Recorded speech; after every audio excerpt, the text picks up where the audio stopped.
Hey guys, tonight we embark on one of the most poignant and haunting love stories ever told, the tragic myth of Orpheus and Eurydice. So, before you settle in too comfortably, please consider taking a brief moment to like this video and subscribe to the channel, but only if you genuinely find joy in what I create here. And while you're at it, do let me know in the comments where you're tuning in from and what time it is for you. It's always truly captivating to connect with our audience from all corners of the globe. Now, perhaps dim your lights, maybe even switch on a fan for that subtle, soothing background hum. Let's gently ease ourselves into tonight's extraordinary journey together. Long before the concept of fame, before the sting of heartbreak, and well before anyone conceived that descending into the literal underworld for love was a sensible endeavor, there was Orpheus, arguably the very first rock star of ancient Greece. Born to Calliope, the illustrious muse of epic poetry, and Apollo, the revered god of music, Orpheus was practically predestined for genius. Talent coursed through his veins, a genetic certainty.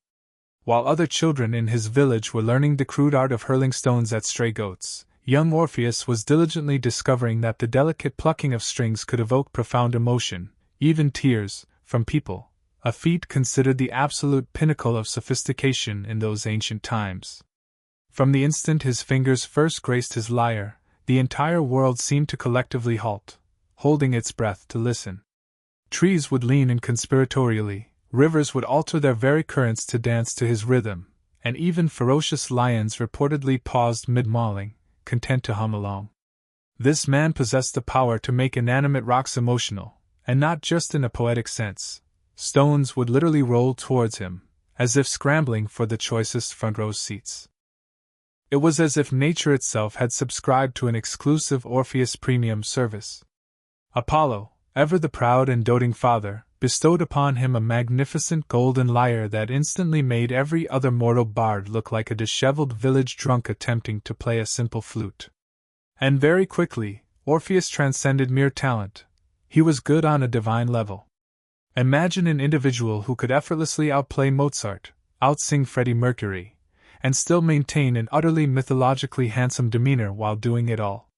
The gods held him in adulation. Mortals worshipped him. And the underworld, well, it was about to have its turn to witness his extraordinary gift. Yet, talent, as history relentlessly reminds us, is a perilous thing. It inevitably draws forth envy, obsession, and the occasional, sadly, snake-related tragedy.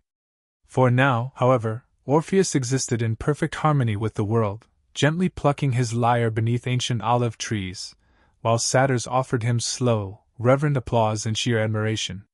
His songs were far more than mere arrangements of notes. They were profound emotional ambushes. Farmers would momentarily abandon their harvests, hunters would forget the thrill of the chase, and even the most ardent philosophers would lose track of their complex arguments, utterly captivated. Every strum of his lyre spun a vivid story, every note promised a blissful escape from the relentless dullness of mortal existence. He possessed the unique ability to render grief exquisitely poetic and transform heartbreak into an almost exclusive, coveted experience. The ancient world had found its undisputed celebrity. And unlike the vast majority of mortals, Orpheus seemed utterly immune to the trappings of arrogance, at least, until love made its grand entrance onto the stage. Because no matter how divine the music, nothing impacts us more profoundly than a perfectly timed tragedy.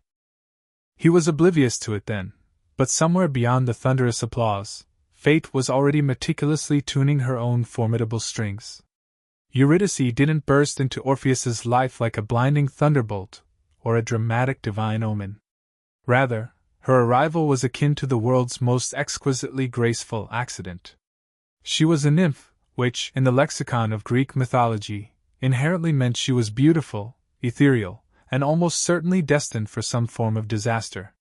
One day she was simply dancing through sun-dappled meadows, barefoot and utterly carefree, and the very next she had managed to make the most talented musician in recorded history completely forget the meaning of hunger, sleep, and even his own self-respect. Their initial meeting itself wasn't some grand, celestial affair. There was no crack of lightning, no ethereal choirs of angels, just a man with his lyre and a woman who, astonishingly, didn't immediately flee from the sound of it, which, by ancient Greek standards, was practically the definition of high romance. Legend has it that when Orpheus first played for her, the very wind ceased its movement, and even Zeus himself paused mid-affair to shamelessly eavesdrop. For the first time in his life, the great musician found himself utterly speechless, a condition ironically terrible for his lyrical output, but absolutely marvelous for burgeoning love. The two became inseparable. Orpheus played, Eurydice listened, and the rest of the world collectively rolled its eyes, almost gagging at their undeniable perfection. They made everyone around them appear rather inadequate. Shepherds neglected their flocks. Poets, in despair, tossed out their finest works. And the gods, no doubt, took copious notes for their next grand tragic experiment. Theirs was precisely the kind of love that future poets would endlessly romanticize, while everyone else would quietly, deeply resent it. Naturally, their wedding was a scene of divine chaos. All the forest creatures attended, deer, birds, and even a scattering of mildly confused centaurs. The muses themselves sang in harmony, the wine flowed abundantly, and for one fleeting, perfect evening, happiness actually seemed as if it might endure longer than a typical Greek myth usually permits. But the gods, alas, possess a notoriously cruel sense of humor. They perceive love not as something sacred or inviolable, but rather as a prime opportunity for highly creative punishment. Somewhere in the deepening shadows, Fate was already quite bored and meticulously sharpening her formidable knives. Eurydice, radiating beauty in her wedding veil, smiled tenderly at Orpheus as he strummed a song celebrating eternal devotion, a dangerously audacious choice of theme in a culture where mortals rarely lived long enough to truly fulfill such grand promises. Their love burned with such dazzling intensity that it practically dared, even begged, for tragedy. Because in Greek mythology, the precise moment things appear to be going perfectly, the universe invariably clears its throat and, with a knowing smirk, declares, "All right, now let's thoroughly ruin everything." And for Orpheus and Eurydice, the very first, faint note of that inevitable ruin was already humming ominously beneath the golden strings of his lyre. Tragedy in Greek mythology adheres to a peculiar, almost predictable, rhythm. It invariably begins with someone achieving an excessive degree of happiness, a state which the gods, it seems, find utterly offensive. Orpheus and Eurydice were blissfully married, frolicking through sun-kissed meadows, sharing laughter beneath ancient olive trees, and generally conducting themselves like two individuals who had clearly never bothered to read a single Greek myth. It was only a matter of time before nature, ever the vigilant and jealous spectator, decided it was high time to intervene. It all unfolded on what should have been a perfectly unremarkable afternoon. Eurydice had wandered into a vibrant field of wildflowers, perhaps humming one of Orpheus's latest enchanting melodies. Somewhere nearby, however, lurked Aristeus, a rather minor shepherd plagued by major ego problems. Convinced that a woman's no simply meant, "Try harder," he pursued her through the tall, swaying grass with all the clumsy grace of a drunken goat. In her desperate, frantic attempt to escape his unwelcome advances, Eurydice tragically stepped on the one thing far worse than a persistent, bad suitor, a venomous viper. The snake struck with lightning speed, and the vibrant meadow suddenly fell eerily quiet. Eurydice collapsed, her wedding veil softly brushing against the petals as she fell. One single, fatal bite, that was all it took. By the time Orpheus arrived, guided by the haunting echo of her final, fading scream, the world around him had already perceptibly dimmed. She lay utterly still, her beauty untouched, as if even death itself had hesitated to claim her too roughly. His beloved lyre slipped from his trembling hands. For the very first time, silence resonated louder, more profoundly, than any song he had ever played. Legend says that Orpheus, in his raw grief, desperately tried to sing her back to life, as if death might pause, tap its foot impatiently, and reconsider its claim. But the underworld, alas, holds no appreciation for melody. Eurydice was gone, and all that remained was a man, his silent lyre, and the kind of profound grief that doesn't merely fade, but instead ferments and deepens with time. The world, ever indifferent to mortal sorrows, carried on. The birds resumed their chirping. The rivers continued their ceaseless flow. And Aristeus went back to his pathetic pretense of being relevant. But Orpheus, he simply wandered. His songs irrevocably changed. Gone were the joyous, vibrant tunes that once made even unfeeling stones weep with happiness. Now, every single note bled with inconsolable sorrow. The forest grew quiet around him, not out of awe for his music, but out of a deep, collective pity. And somewhere in the profound shadows of the underworld, Hades smiled faintly. Not out of inherent cruelty, but because he intrinsically understood that no matter how divine the music, some hearts are destined to play their true masterpiece only after being utterly broken. The first act of Orpheus's legend was concluded. The harrowing descent was about to commence. Grief has a curious way of manifesting in mortals. Some turn to drink, some dedicate themselves to prayer, and then there are those who decide to march directly into the formidable underworld, armed with little more than a musical instrument. Orpheus, quite predictably, chose the third option. Mourning Eurydice, he wandered aimlessly for days on end, strumming songs so utterly mournful that even the ancient trees themselves appeared uncomfortable in his presence. When he finally managed to cease his incessant weeping long enough to engage in rational thought, he made a decision that could only be characterized as either supremely heroic or clinically insane. He would bring her back. The ancient Greeks, with their keen understanding of human folly, would have labeled this as profound hubris. The gods, however, merely saw it as excellent entertainment. Armed with nothing but his cherished lyre and an alarming, monumental amount of emotional damage, Orpheus approached the gaping maw of Hades, a cavern so perpetually dark and foreboding that it made even the most dreaded tax season look cheerful by comparison.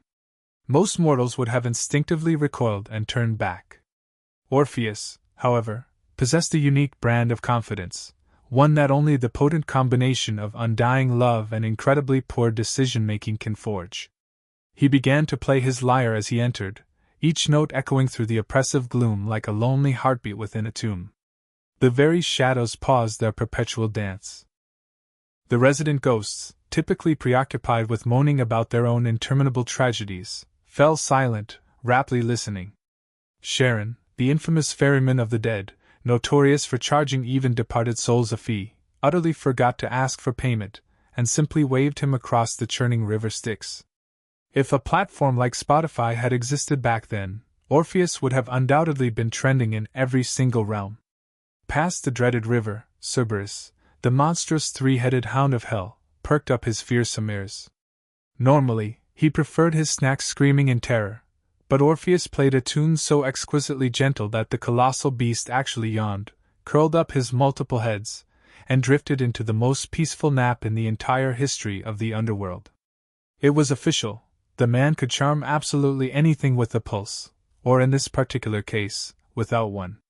As Orpheus descended even deeper, even the Furies, ancient spirits whose sole specialization was making mortals regret their very birth, found themselves wiping away tears and, astonishingly, asking for an encore. The dead, long deprived of any beauty or joy, found something almost vibrantly alive in his enchanting music. And at the very heart of it all, seated upon formidable thrones carved from pure shadow and eternal regret, were Hades and Persephone. They watched the mortal approach, his face visibly hollowed by grief, his hands trembling delicately over the divine strings of his lyre. In the profound silence that followed, Orpheus bowed respectfully and lifted his lyre one final, resolute time. He had come not to bargain with death using mere words, but with the unparalleled power of song. And for once, death would listen. Convincing Hades to act out of genuine kindness was about as probable as persuading Zeus to maintain unwavering marital fidelity. Yet there stood Orpheus, one solitary mortal, one exquisite lyre, and a grief so raw and potent it could have fractured solid marble. Hades, the ultimate, unyielding bureaucrat of the afterlife, remained outwardly unimpressed. Persephone, on the other hand, leaned forward slightly, her eyes bright with a complex mix of pity and burgeoning curiosity. It wasn't every day, after all, that a living man ventured into hell requesting what amounted to a refund. Orpheus didn't utter a single word. He simply played. The very first note trembled through the vast, echoing chamber, fragile yet defiantly resonant. Then came another, and another, weaving together a melody so profoundly pure that even the tormented souls of Tartarus momentarily paused their eternal screams. Rivers of fire slowed their furious flow. The shadows themselves seemed to straighten their backs, and even Hades's formidable crown tilted ever so slightly, as if straining to catch every nuanced sound. It was music not of rebellion, but of profound surrender, a heartfelt hymn to love's audacious arrogance and its inherent, tragic futility. Persephone wept openly, her tears blossoming into ghostly, luminous flowers across the obsidian floor. Hades, ever stoic, pretended not to notice, yet the very corners of his mouth twitched, the godly equivalent of visibly clenching one's jaw. Every string Orpheus plucked meticulously recounted the story of Eurydice's joyous laughter, her sudden, horrifying silence, and the unbearable, lingering echo that followed. By the time he struck the final, resonating chord, the entire underworld had momentarily forgotten its misery. Even the dead briefly remembered what it truly felt like to live. For a long, weighty moment, no one spoke. Then Hades exhaled, a sound that could easily have been mistaken for the world itself ending. "Fine," he muttered, the word heavy with reluctant concession, like a man agreeing to lend his prized car to someone he fundamentally mistrusts. "You may have her back, but under one stringent condition: she must follow directly behind you. And you absolutely must not look back until you both have safely reached the world above." It was classic Hades, the kind of loophole-riddled mercy that would make even the most seasoned lawyer blush with admiration. Orpheus nodded, his heart a complex mix of immense gratitude and an equal measure of intrinsic doom. As Persephone gently guided Eurydice's shimmering shade toward the faint path of light, Hades slouched back into his imposing throne, muttering something under his breath about the tiresome theatrics of mortals. The deal was struck, the music had worked its impossible magic, and the seemingly unattainable had been granted. All Orpheus had to do now was walk forward and valiantly resist the single most primal, human instinct of all, to look back. What, indeed, could possibly go wrong? The deal seemed deceptively simple: walk straight out of hell without a single backward glance. But simplicity has never been the strong suit of mortals, especially those burdened with both profound trauma and an insatiable curiosity. Orpheus began his arduous ascent, with Eurydice's faint, almost imperceptible footsteps echoing softly behind him, light, spectral, as if she were more a lingering memory than tangible matter. The winding tunnel snaked upward through countless layers of suffocating shadow, and every step felt like wading through grief made solid. For the initial few minutes, Orpheus was a paragon of rigid discipline. His eyes were fixed resolutely forward, his jaw clenched tight, as he played a relentless game of mental chess against the gnawing temptation. But the underworld, of course, was never going to make this easy. The silence was maddening, utterly devoid of whispers or movement, save for that faint, uncertain sound of someone who might or might not still be following. He yearned to speak, to call her name, but the gods had conveniently omitted whether talking constituted looking back. And Hades was precisely the type to ruthlessly exploit such fine print. So he pressed on, sweating profusely like a sinner caught in confession. Every few steps, his tormented imagination betrayed him. What if she wasn't actually there? What if this was all just some elaborate, cruel divine prank? After all, the gods had a well-documented history of such mischief. They'd turn people into trees for far less. A glimmer of light from the mortal world began to shimmer faintly ahead, a distant, ethereal halo of hope. He could almost taste freedom, sunlight, the caress of wind, the sweet scent of fresh grass. But with each step, the sound behind him grew progressively quieter, as if Eurydice were slowly fading, slipping further and further away. Doubt, like a venomous serpent, dug its sharp claws deep into his heart. Maybe she had tripped. Maybe Hades had lied. Maybe love, for all its grand songs and poetic verses, was simply a cruel trick with exceptionally good marketing. The tunnel narrowed, the air grew thinner, and the silence became utterly unbearable. Orpheus stopped, his heart hammering in his chest like a frantic drumbeat in a funeral procession. Just one look. He thought, a desperate whisper. Just one, to be absolutely sure. And there it was, the fatal, insidious thought that every tragic hero, both before and after him, would repeat in one form or another. What's the worst that could possibly happen? He turned his head, ever so slightly. The answer, as it devastatingly turned out, was absolutely everything. And then he did it. The one thing that literally everyone, living or dead, had explicitly told him not to do. Orpheus turned around. One swift flick of his neck, one agonizing twitch of mortal impatience, and the entire universe collectively seemed to facepalm. Behind him stood Eurydice, as pale and ethereal as moonlight, her hand reaching out towards him in a gesture of profound longing.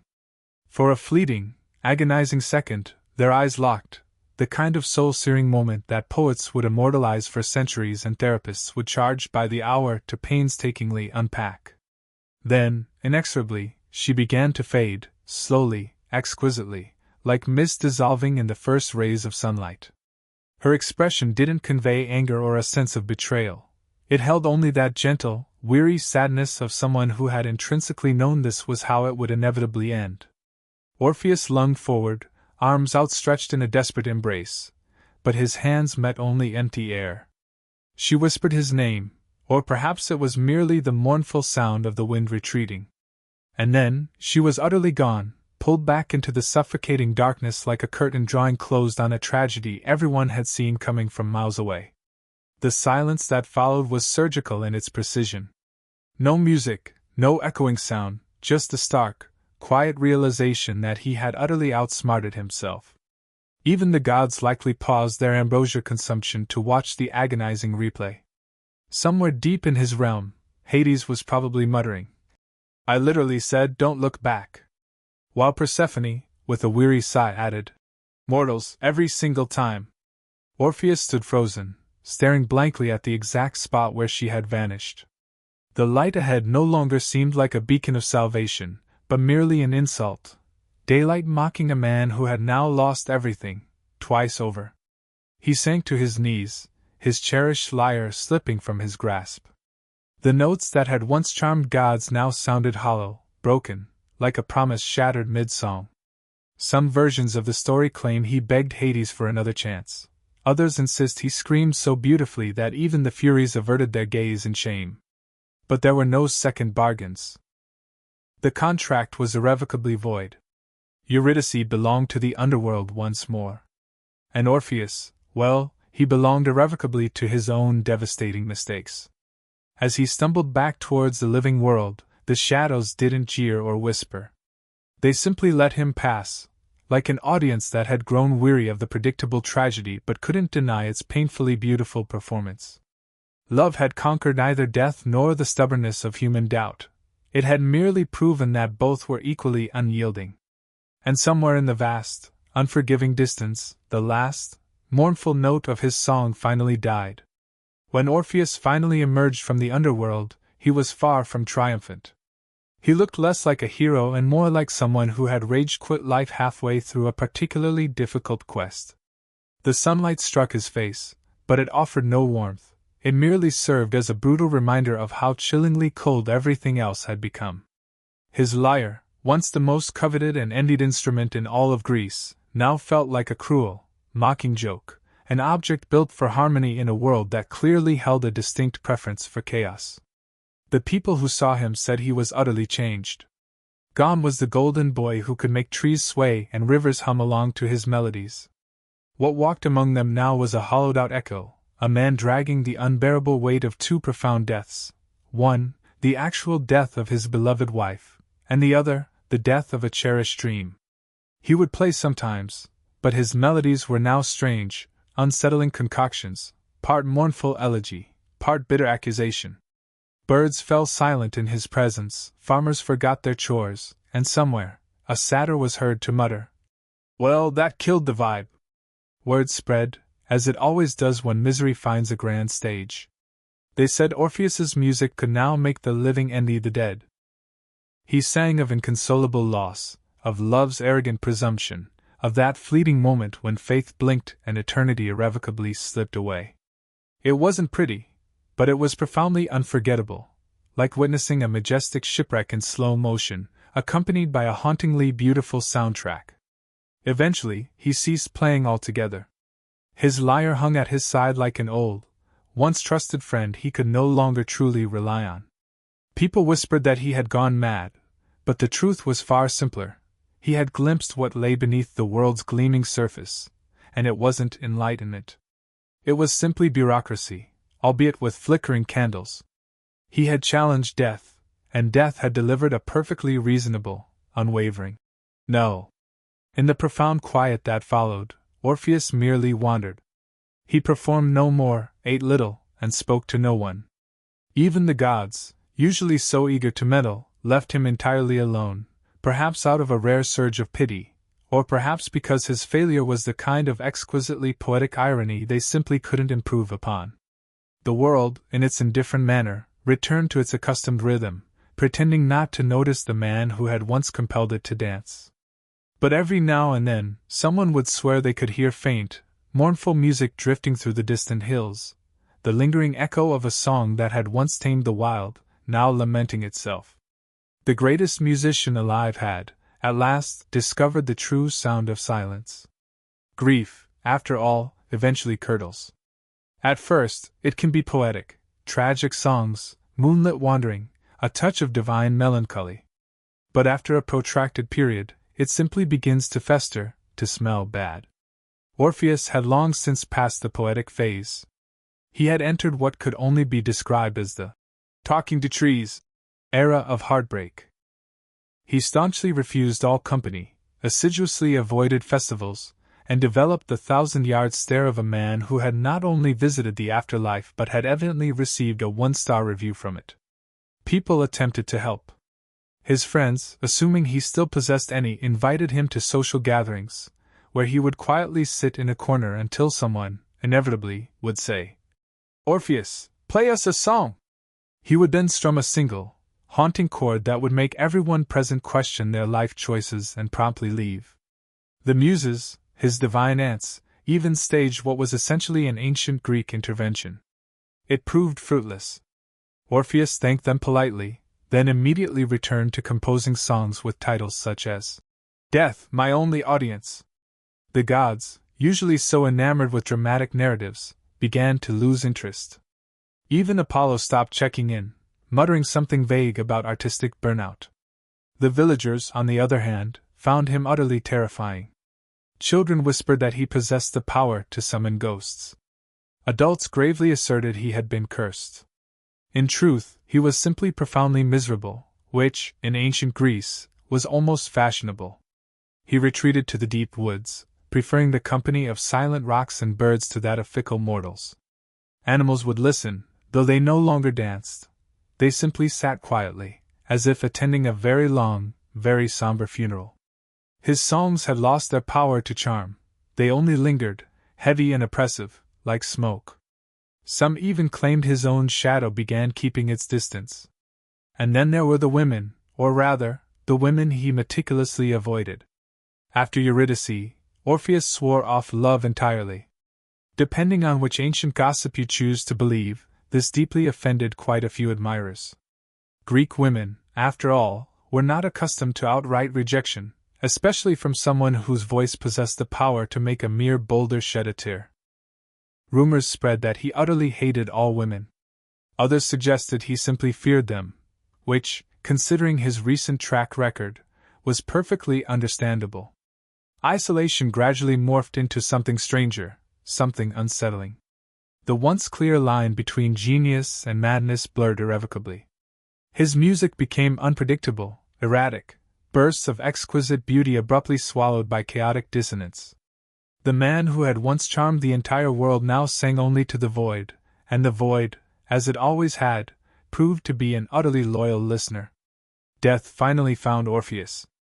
Though, to be entirely fair, he had been meticulously rehearsing for it for years. By the time it actually arrived, he wasn't so much truly living as merely dramatically existing. The end came, as it so often does in Greek mythology, via a profound misunderstanding and an enraged mob of women, specifically the Maenads, Dionysus's famously unstable and highly volatile fan club. They were in the midst of one of their divine raves, drinking vast quantities of wine, tearing animals apart in a frenzy, and generally redefining the very concept of chaos. Orpheus, as was his custom, was nearby, playing a haunting, mournful tune to a solitary tree. The Maenads, stumbling upon him, demanded a song they could dance to, something lively, they insisted. Something fun! But Orpheus, still emotionally allergic to any form of happiness, flatly refused. Instead, he strummed another of his slow-motion heartbreak ballads, probably titled something like Eurydice Revisited Again. Now, the Maenads were not, by any stretch of the imagination, known for their patience or restraint. Their wine-to-blood ratio was about 4-1. When he refused to join their ecstatic, wine-fueled party, they did what any self-respecting Dionysian cult would instinctively do: they ripped him to shreds. Ancient sources are divided on whether it was out of sheer rage, drunken confusion, or simply a profound disagreement on rhythm. But the brutal result was the same. The greatest musician in all of Greece was reduced to a tragic pile of limbs and profound irony. His severed head, still miraculously attached to his lyre, floated down the river Hebrus, continuing to sing as it drifted away. Witnesses claimed the sound was simultaneously beautiful, eerie, mournful, and somehow insultingly on brand. The Muses, horrified but probably not entirely surprised, painstakingly gathered his remains and afforded him a proper burial, while Apollo, in a final gesture, transformed his lyre into a constellation. Nothing quite says, "You messed up," like being immortalized as a sad, shimmering cluster of stars. As for the Maenads, Dionysus punished them by turning them into trees, proving once again that in Greek mythology, the absolute best-case scenario after a truly wild night out is photosynthesis. And so ended the life of Orpheus, a man who possessed the extraordinary power to move the hearts of gods, but could not prevent his own from utterly breaking. He had outplayed death, he had defiantly challenged divinity, but ultimately he had lost himself, and transformed his profound misery into timeless art. Yet, in the final act, it was neither an unyielding love nor an unmerciful fate that ultimately undid him. Instead, it was something akin to the ancient world's most unforgivable concert etiquette. And so, after a death suitably drenched in melodrama, Orpheus finally joined the only audience that could never abandon him, the dead themselves. One moment, his fractured form drifted upon the river's current; the next, he stood whole once more, resurrected in the spectral embrace of the underworld. It was a reunion tour no one had requested, yet destiny had booked it regardless. Eurydice was there, of course, a serene presence waiting in the soft, eternal twilight of Elysium.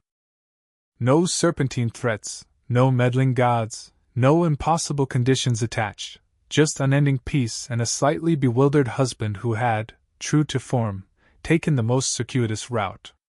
When her eyes met his, she offered that same quiet, knowing smile, the one that had once rendered Apollo's magnificent lyre utterly out of tune. She offered no reproach for his fateful glance, that singular act that had doomed them both for an eternity. Instead, she simply murmured, "You certainly took your time." A perfectly fair assessment from one who had been dead for years. For the first time in what felt like several centuries, Orpheus laughed, not the hollow, grief-stricken sound he had perfected on earth, but a genuine, relief-soaked laugh that resonated like a forgotten melody rediscovering its own perfect harmony. There was no stage now, no judging crowd, no divine critics to dissect his rhythm. Only two souls, finally, who had outlasted every cruel rule ever etched against them. The legends whisper that they wandered the Elysian fields side by side, speaking little, for words had already failed them once before. Sometimes Orpheus would play, not to charm or to impress, but simply because music was the very breath of his being. And when his fingers danced across the strings, even the air around them seemed to shimmer, as if the world itself had at last ceased punishing them for the audacious crime of their love. Above, the living world continued its intricate dance. Poets immortalized their poignant tragedy, sculptors painstakingly carved their collective sorrow, and philosophers endlessly debated whether love itself was truly worth all the cosmic bureaucracy. Meanwhile, In the tranquil gardens of the afterlife, Orpheus and Eurydice simply did what they had always yearned for, nothing at all. No more bargains, no more impossible conditions, no more agonizing turns backward. It's truly rather ironic. He had spent his entire life pursuing eternity, only to find it precisely when he ceased his desperate chase. Perhaps this was the subtle moral the gods had intended all along: you cannot cheat death, but if you're lucky, you can occasionally share a duet with it. And somewhere, a faint, ethereal hum still echoes through the vast underworld, the final note of Orpheus's lyre, perfectly in tune at last. Before the very concept of decay and the first whispers of frost, the world existed in a perpetual, tender spring. Every hidden valley bloomed with vibrant life, every gentle breeze carried the intoxicating scent of endless renewal. Rivers sang their soft, ceaseless melodies beneath skies that knew no clouds, and no mortal had ever yet conceived of the word winter. In this timeless season of blossoming wonder wandered Persephone, the radiant maiden of blossoms, cherished daughter of Demeter and Zeus. Her laughter, it was said, possessed a magic that hastened the opening of flowers, and her light footsteps left verdant trails of green in their wake. She was the very pulsating heart of the earth itself, effervescent, and utterly untainted by the shadow of sorrow. Demeter, the venerable goddess of harvest and sacred grain, guarded her precious daughter with an almost fierce devotion. She had meticulously crafted for Persephone a world bathed in gentle sunlight, and ringed by safe meadows, places where no intrusive shadow dared to fall. The two were inseparable, a perfect harmony of mother and child, creator and creation. Together, they tenderly nurtured the perpetual cycle of growth, ensuring life's vibrant continuum. But such perfect harmony, as the mournful poets would later lament, is a fragile thing, never destined to endure. Even the lofty heights of Olympus, it seemed, could grow weary of ceaseless peace.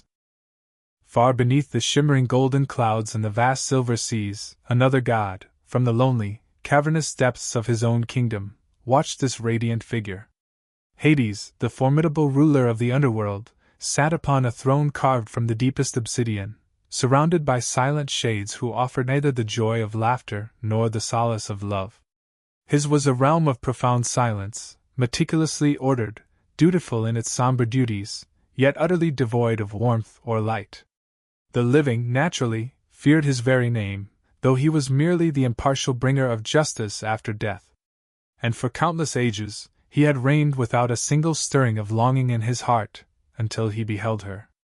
Persephone's incandescent beauty pierced through the very fabric of the world, a brilliant ray of sunlight leaking into a tomb. To Hades, she was far more than simply a beautiful maiden. She was the living embodiment of balance itself, a vibrant counterpoint to his desolate darkness. Yet how could one who governed the silent dead possibly speak to life incarnate? He knew no intricate courtship rituals, no tender poetry, no gentle persuasion. He knew only the primal urge of possession. High above, the other gods feasted and reveled, utterly oblivious to the subtle, dangerous tension brewing in the abyssal realms below. Even Zeus, the almighty father of both Hades and Persephone, sensed the quiet, inexorable pull of inevitability, yet chose a path of calculated silence, the kind of silence that would, one day, violently cleave the very earth open. For now, the world still sang with the joyous hymns of eternal spring. Persephone wove delicate crowns of lilies and narcissus, her spirit utterly untroubled by the looming hand of destiny. But somewhere, deep beneath her dancing, carefree feet, the ancient ground began to subtly stir, not yet cracking, but merely whispering her name. The watchful gods were now paying attention.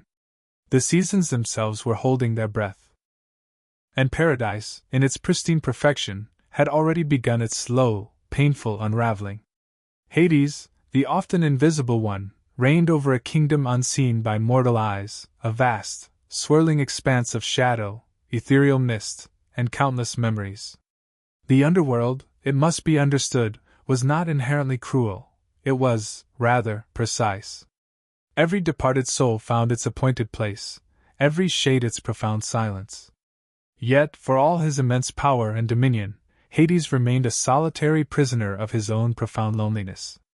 His powerful brothers, Zeus and Poseidon, had long ago divided the vast cosmos between them, the expansive sky, the tumultuous sea, and the fertile soil of the earth below. Hades, through a twist of fate, had drawn the shortest straw, the cold, silent realm of the dead.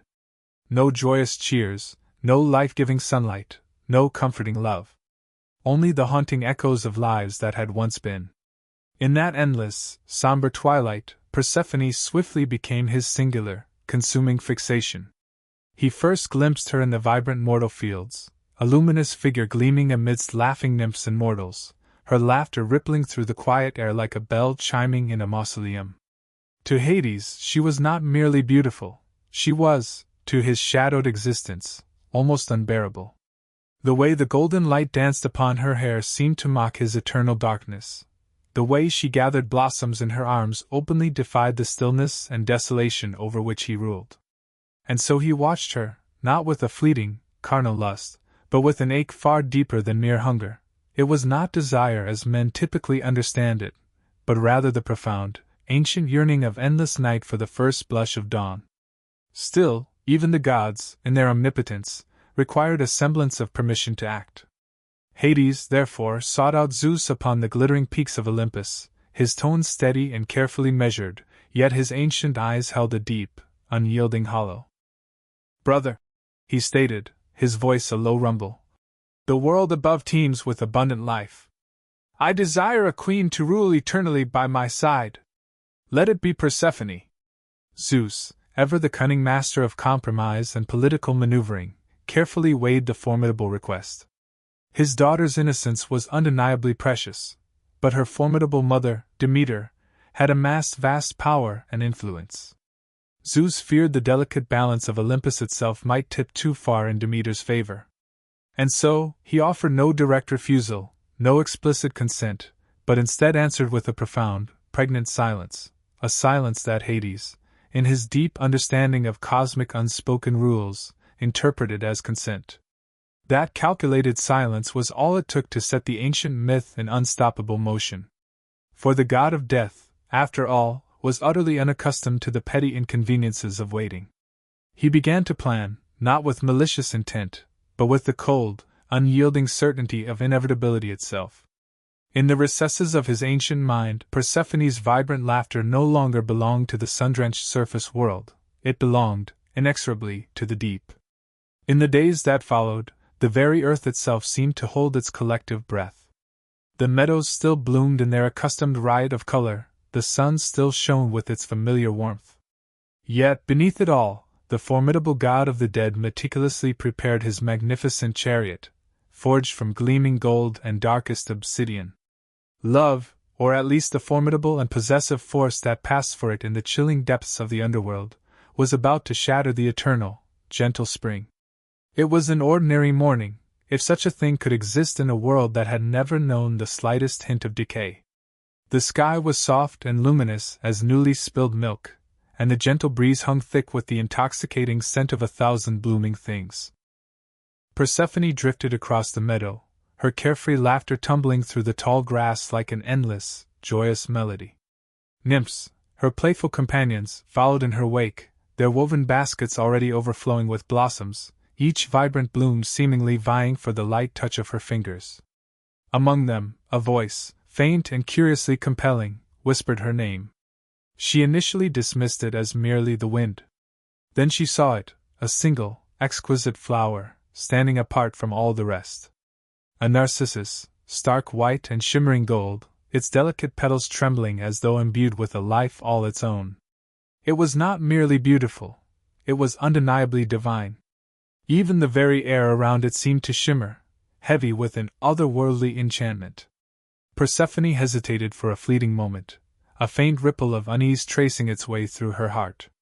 But curiosity, that ancient, irresistible curse shared by both gods and mortals, inexorably drew her closer. She reached out, and the instant her fingertips brushed against the trembling petals, the earth beneath her roared. The entire meadow violently split open in a seismic tremor that sent terrified birds screaming into the sky. Soil churned and writhed like angry waves, and from the gaping fissure below, a magnificent chariot of solid gold burst forth, drawn by 4 colossal black horses whose manes burned with an eerie shadow fire.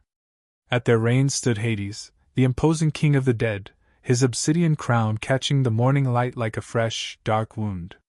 Before Persephone could even utter a single cry, he reached for her, not with crude force, but with the desperate, unyielding finality of a god who has waited for far too long. The gaping ground swallowed them both whole.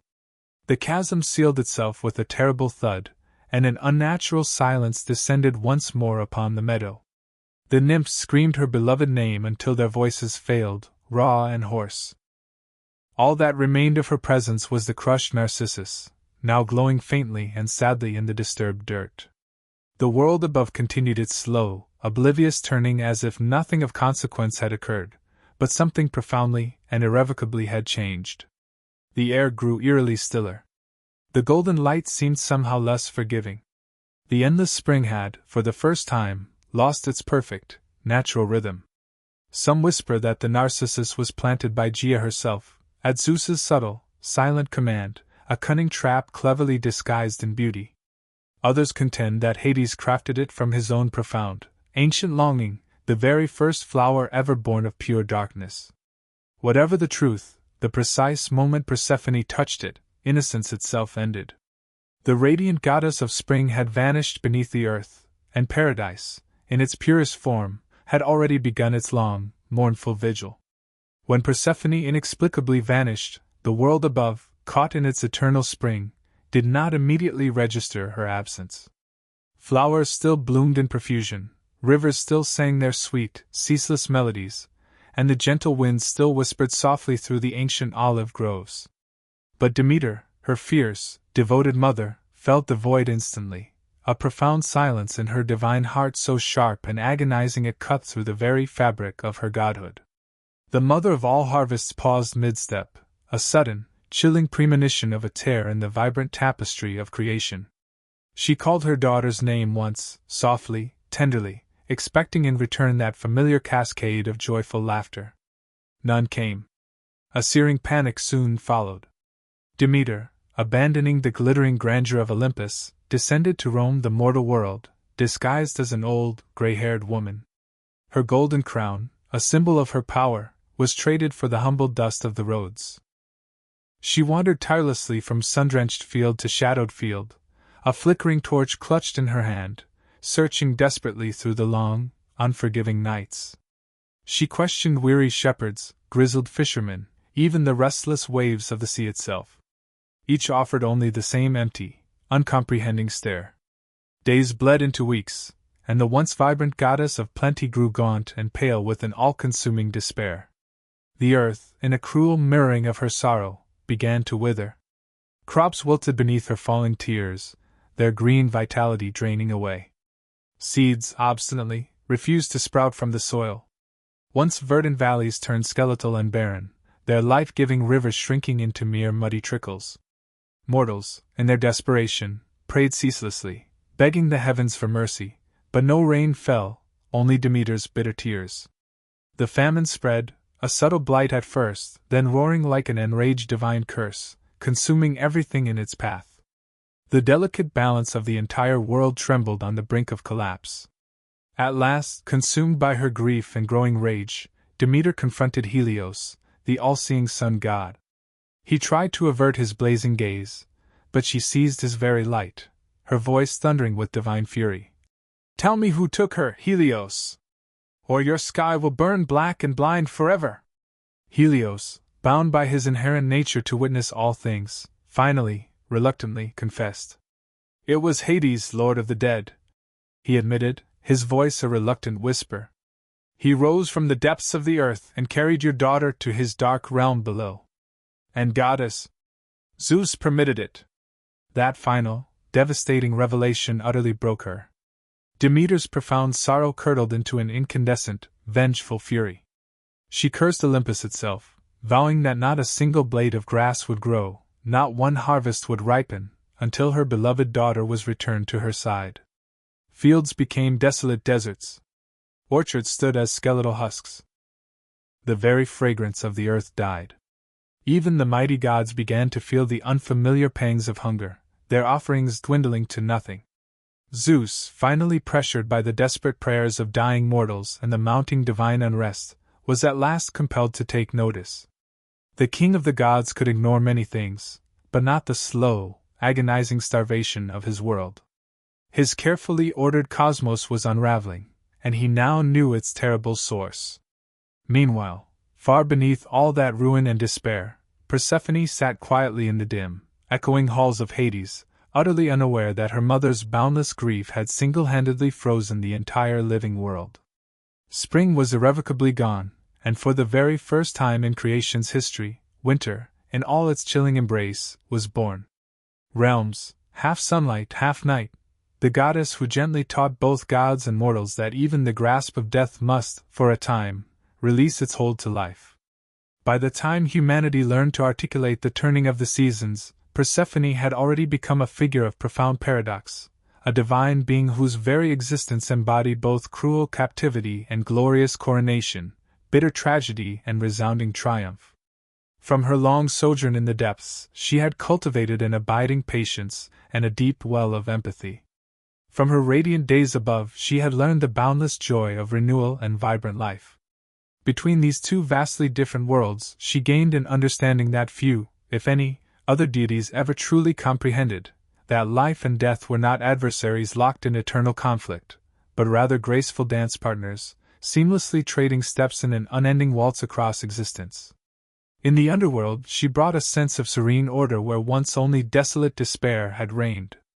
The countless lost souls who previously drifted in perpetual gloom now found solace and a measure of comfort within her tranquil, steady gaze. Some even whispered that flowers of pure light would spontaneously bloom wherever her footsteps fell, delicate, ethereal white blossoms that fed not on the sun's warmth, but on the cherished essence of memory. Even the judges of the dead, usually severe and utterly unsmiling in their judgment, found their tones softening, their stern countenances easing whenever she entered their solemn chamber. It was as if her luminous presence subtly reminded them that mercy, too, possessed a divine and potent force. Above, Demeter, the goddess of the harvest, observed her daughter's annual return with a complex blend of profound joy and tempered restraint.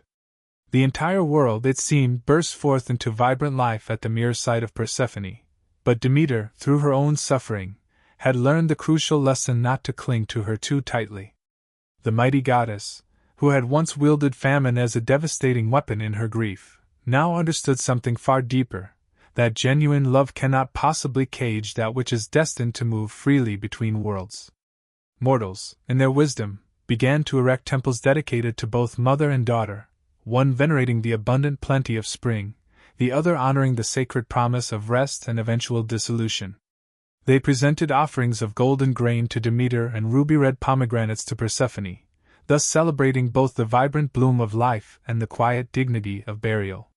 From this sacred, cyclical rhythm were born the Eleusinian mysteries, an ancient initiation that subtly whispered of rebirth, of a profound and enduring hope that transcended the finality of death. Zeus, ever the pragmatic ruler, conveniently pretended that this intricate arrangement had been his own ingenious wisdom all along. Yet, even he could not deny that what had begun as a brazen theft had blossomed into a harmonious balance, one that fundamentally sustained the very fabric of the earth itself. For Persephone, her dual existence no longer felt like a painful division, but rather an undeniable destiny. She had become the vital hinge of creation, the sacred boundary that delicately linked joy and sorrow, the lush harvest and biting hunger, the miraculous moment of birth and the solemn silence of the grave. And though her heart ached deeply whenever she departed from her mother each autumn, she bore that profound ache not as a burden, but like a regal crown. For she knew a truth that few gods dared to acknowledge: every paradise, no matter how perfect, necessitates its shadow, and within every ending, there eternally lies hidden the fertile seed of a new beginning. Ages unfolded and dissolved. Mighty empires rose in grandeur and crumbled into dust. But the enduring story of Persephone and Hades persisted, whispered in hushed tones by priests, intricately carved into enduring stone, and sung with profound emotion by poets who perceived in her tale the inherent, rhythmic pulse of all existence. Each spring, she graciously returned to the sunlit world, her glorious arrival heralded by the joyous unfurling of countless petals and the lyrical laughter of rejuvenated rivers. Each autumn, she descended once more, and the world gracefully bowed in quiet reverence, willingly surrendering itself to a restorative sleep. Thus, the great wheel of time continued its eternal turning, meticulously guided by her footsteps, gracefully poised half in bloom and half in shadow. In the underworld, Persephone no longer mourned her fate. She ruled beside Hades with a profound poise born of both sorrow and deep wisdom. Her formidable throne, once a stark symbol of her captivity, had now transformed into one of perfect balance, the hallowed meeting place where life and death, joy and despair, converged. Mortals, in their limited understanding, often imagined her as a cold and detached deity, but in truth, she embodied serenity itself. She understood what the living so desperately feared to learn, that endings are merely transformations, and every descent into the darkness is inevitably followed by a glorious return to the light. Demeter, too, changed significantly with the passing ages. The mother who once unleashed famine in her overwhelming grief now blessed the abundant harvests with a steady, tempered hand. She no longer raged against the inevitable cycle but wholeheartedly embraced it, understanding that her daughter's temporary absence was precisely what imbued her triumphant return with such profound meaning. Between mother and daughter, a silent pact was sealed, one not of spoken words, but of deep, unyielding understanding. Even Hades, the eternal judge of the dead, found an unexpected renewal in her constant presence. The god once shunned by both mortals and Olympians alike, now presided over a realm no longer defined solely by terror, but by a solemn inevitability. With Persephone gracefully at his side, death became not a terrifying end, but a meaningful passage. And so, the ancient myth itself became a vivid mirror of the world, spring's joyful blossoming, summer's rich abundance, autumn's gentle decay, winter's profound sleep, all were luminous reflections of Persephone's eternal journey. To the ancients, she was not merely a goddess, but a fundamental law of nature, irrefutable proof that creation and destruction were, in essence, two inseparable halves of the same eternal truth. When poets spoke her revered name, they did so with both immense awe and a poignant sorrow. She was simultaneously the daughter of life and the bride of death, the eternal mediator who taught even the most powerful gods that nothing, truly, ever ends. For as long as vibrant flowers bloom after the winter snows, as long as enduring love survives devastating loss, Persephone will continue to walk between worlds, and the seasons will faithfully follow her timeless rhythm. In the glittering, opulent courts of Olympus, absolute perfection was the sole acceptable currency. Every god there shimmered with an inherent beauty, an unyielding power, and a flawless symmetry, each one meticulously sculpted like a living, vibrant flame. Hera, the majestic queen of the heavens, had always prided herself immensely on her divine form and impeccable lineage. But when the destined time arrived for her to bear a child, the outcome was profoundly not what she had so grandly anticipated. The infant god who emerged from her womb was unlike any deity ever conceived. His legs were terribly twisted, his cries were harsh and painfully uneven, and his skin utterly lacked the radiant golden glow so characteristic of Olympus. Hephaestus, by all the rigorous divine standards, was undeniably imperfect. Hera looked upon him and perceived not a beloved son, but a searing humiliation, incontrovertible proof that even a goddess of her stature could produce something so utterly flawed. Zeus, perpetually distracted by his endless illicit affairs and his thunderous bolts, paid the infant no mind whatsoever. The child's deformity instantly became a profound stain on her vanity, a cruel whisper among the other gods that Hera had somehow lost her divine favor. And so, in a fit of unrestrained rage, thinly disguised as righteous indignation, she committed the unthinkable. The queen of Olympus lifted her newborn by his small, malformed ankle and, with a shuddering scream, hurled him from the dizzying heights of heaven. His tiny, heartbroken cries echoed relentlessly through the vast sky for a full day and night as he plummeted agonizingly toward the mortal world below. No sudden lightning bolt struck to miraculously save him. No compassionate divine hand reached out in mercy to intercept his fall. The godling struck the unforgiving sea with a resounding impact that, for a fleeting moment, silenced even the restless waves themselves. But fate, as it so often does, had entirely different plans. Thetis, the graceful sea nymph destined one day to give birth to the legendary Achilles, discovered the broken child entangled amidst the swaying seaweed.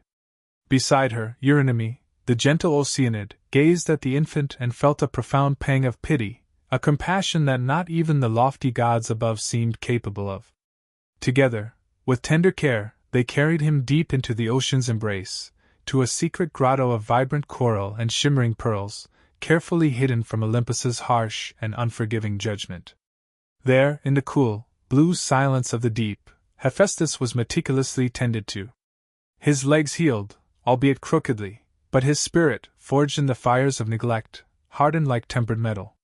He would grow up far from the glittering, superficial world of Olympus, far from its shallow beauty and destructive vanity, in a realm where true survival depended solely on intrinsic skill, not superficial charm. The gods above had carelessly discarded a crippled child. What they could not possibly know was that they had cast away the very being who would one day forge the magnificent weapons that truly made them gods. Far below the gilded thrones of Olympus, the patient sea cradled the discarded god like a tender, protective parent. In those shimmering, silent depths, Thetis and Eurydice became his devoted guardians, gently teaching him not the arrogant pride of the gods, but the profound, enduring patience of the tides. While Olympus thrived on dramatic lightning and superficial vanity, the sea remained eternally silent, enduring and ancient. Here, Hephaestus learned a fundamental truth, that what is broken can also be powerfully reforged. He grew up amidst towering coral pillars and gracefully swaying kelp, a child of silent exile surrounded by the constant hum of ocean currents and the mournful, lyrical songs of whales. His legs, once shattered, healed crookedly, but his hands, his extraordinary hands, were nothing short of miraculous. They learned to shape, to build, to meticulously repair. With hammers crafted from coral and volcanic stones, he began the painstaking process of crafting intricate tools from the wreckage that slowly drifted down from the mortal world above. He created shimmering bronze fish, delicate pearl cups, and chains of silver that gleamed with the gentle luminescence of moonlight. He found a way to create breathtaking beauty from utter ruin. The sea nymphs marveled openly at his burgeoning skill. They brought him countless scraps from ancient shipwrecks, gleaming gold coins, rusted iron nails, fragments of armor swallowed by the waves. To most, these were merely junk. To Hephaestus, they were boundless possibilities. He melted and molded them tirelessly in his underwater forge, a crucible powered by volcanic vents that burned with the earth's secret, primal fire. It was there, in his profound exile, that he became the very first craftsman, not by divine birthright, but by sheer, desperate necessity. Yet, even beneath the waves, faint whispers of Olympus inevitably reached him. Tales of gleaming, perfect gods and their flawless forms stung him like salt in an open wound. Hephaestus did not envy their superficial beauty. He despised it. He saw in it the cold, unfeeling cruelty that had so carelessly cast him away. Each ringing strike of his hammer became an act of defiant creation, a rhythmic pronouncement that declared, "I exist and I create." Thetis watched him in silent contemplation, sometimes catching a fleeting flicker of divine fire in his eyes, a spark born not from wrath, but from an undeniable, burgeoning purpose. Eurydice, the wiser of the two, once told him with a knowing smile, "The gods above may dwell perpetually in the light, child, but only those who have truly seen the darkness know how to make it shine." Hephaestus did not yet comprehend his grand destiny. He only knew the relentless forge, the searing flame, and the constant, comforting sound of the sea echoing through his secret cave. But soon, his unparalleled creations would ascend to Olympus, and the very gods who had so cruelly cast him out would have no choice but to remember his name. As years passed beneath the tranquil sea, the crippled child matured into a formidable god of cunning craft. Hephaestus made an extraordinary discovery, unearthing a secret that would ultimately transform both heaven and earth. Deep within the heart of his volcanic forge, he coaxed raw, untamed fire into willing obedience. It was not the wild, destructive flame of Zeus's lightning, but a quieter, far steadier kind, the pure fire of creation, not annihilation. Where the mighty Olympians wielded brute force, Hephaestus precisely shaped it. The sea nymphs watched in wide-eyed awe as brilliant sparks danced from his anvil, illuminating the dark waters around him like a shower of falling stars. The coral walls of his grotto glowed with shifting hues of red and gold, and the entire cave pulsed with an undeniable, vibrant life. From molten metal, he meticulously forged delicate wonders, a brooch that shimmered with what appeared to be trapped sunlight, a magnificent chariot of polished bronze capable of gliding effortlessly across the water's surface, and chains so exquisitely fine they seemed spun from pure light itself. Thetis whispered that his forge had become a rival to Olympus itself, but Hephaestus was no longer content with mere secrecy. His burgeoning art demanded undeniable recognition. He began crafting a singular gift, not for his own benefit, but specifically for the mother who had so cruelly cast him away. From humble iron and gleaming gold, he painstakingly forged a throne fit for a queen. It gleamed with an impossible, breathtaking beauty, every intricate detail shaped with a patient, yet burning fury. Yet, hidden beneath its dazzling exterior, he wove an insidious mechanism, invisible to the eye, inevitable in its terrible consequence. The throne was a true masterpiece of craftsmanship, but it was also, unequivocally, a trap. When the gift was finally finished, he sent it forth to Olympus by way of a shimmering current, gracefully carried by dolphins and guided by spreading divine rumor. Hera, upon receiving it, found herself utterly unable to resist. It was exquisite beyond any words, a true work of perfection ironically born from imperfection. With a triumphant smile playing on her lips, she majestically seated herself upon it, and instantly she was snared. The golden throne clamped around her like a living cage, invisible chains binding her regal arms and feet with an unyielding grip. The proud queen of the heavens, flawless in appearance yet cruel in nature, found herself utterly imprisoned by the very son she had once so heartlessly discarded.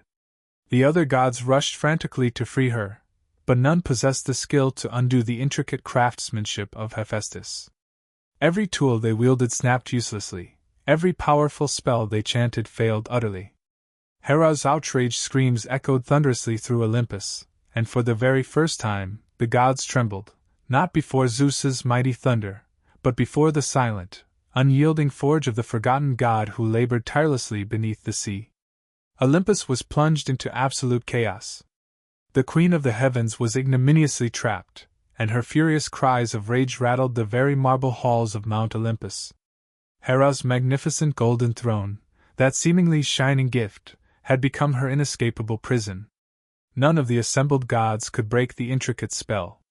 Ares, in his brute strength, tried to tear it apart, only succeeding in splitting the grand columns of the throne room. Apollo summoned forth blinding light, hoping to melt the chains. Hermes whispered every charm and incantation he knew. All attempts failed miserably. The craftsmanship was simply too intricate, the hidden mechanism far too clever for their simple might.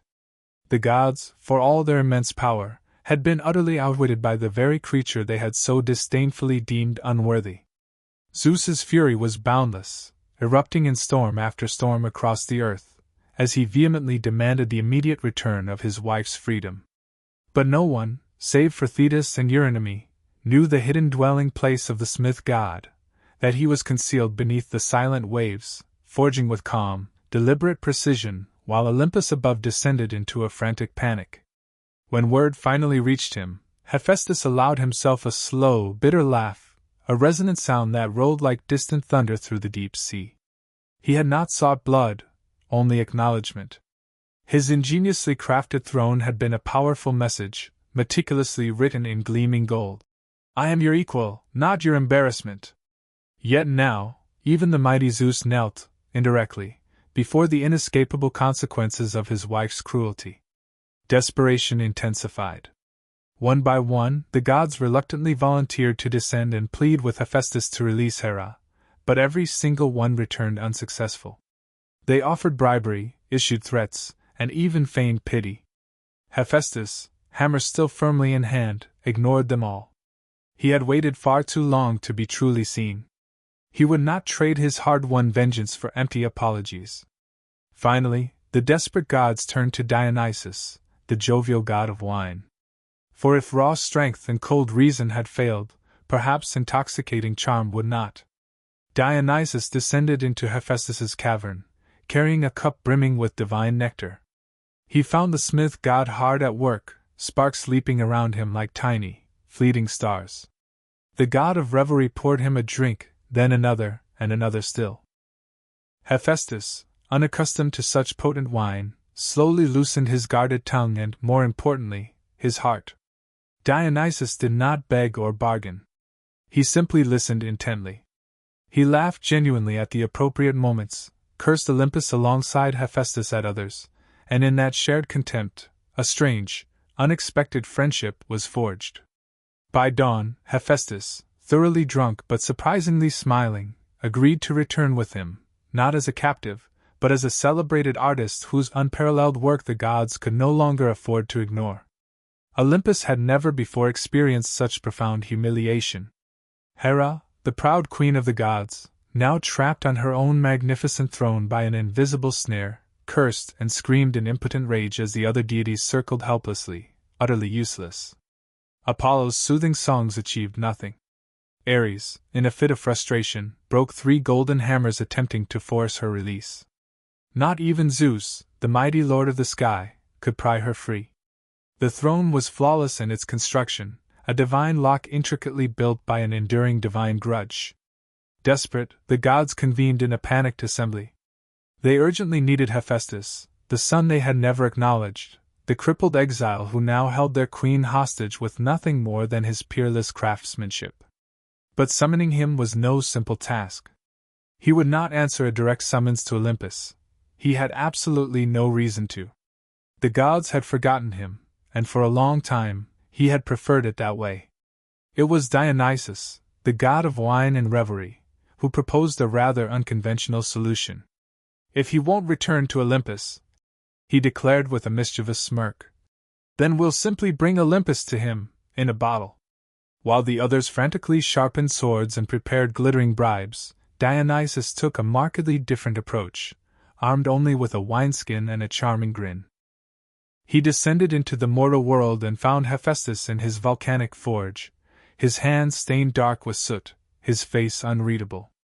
Dionysus offered him wine, then more wine, then just enough flattery to cleverly pass as genuine conversation. The 2 gods drank, they laughed, and they shared tales of divine dysfunction. Somewhere between the 4th toast and the 6th insult directed at Zeus's beard, Hephaestus began to laugh, not bitterly, but genuinely. And that, Dionysus knew, was all he needed.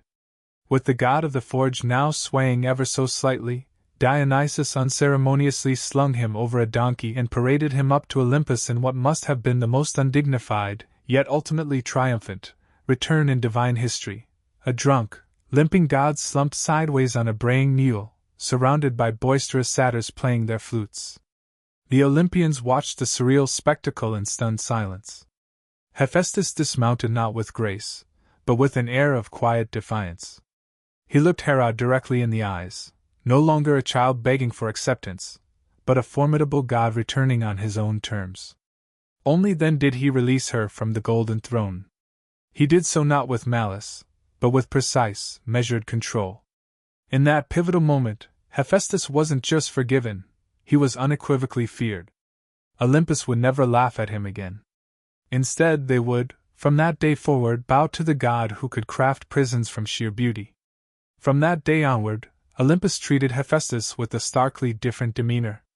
The very same gods who had once turned away in disdain from his twisted legs now marveled openly at the incredible precision of his hands. Zeus himself, swallowing a considerable portion of his pride, graciously granted Hephaestus his own divine workshop, a colossal forge that burned perpetually inside the very heart of Mount Olympus, its mighty bellows powered by sacred, elemental winds. From this lofty vantage, the once crippled god began the monumental task of reshaping the heavens. His anvil rang day and night without cease. With every powerful strike, brilliant sparks flew across the sky like myriad shooting stars. He meticulously forged majestic crowns for queens, impenetrable armor for heroic mortals, and fearsome weapons that could shake the very foundations of the world. For Zeus, he created the mighty thunderbolt itself, lightning painstakingly chained in metal, an impossible feat of craftsmanship. For Poseidon, he built the iconic trident, capable of splitting the churning seas with a mere gesture. Even Hermes owed him his famed winged sandals, delicate as smoke yet swifter than any wind. But Hephaestus did not craft merely for power. He crafted for absolute perfection. His magnificent creations were not just utilitarian tools, they were exquisite art, each imbued with the same quiet defiance that had fueled his very survival. To him, true beauty was not born of superficial symmetry, but of profound purpose. Every seeming flaw was a story, every scar a unique signature.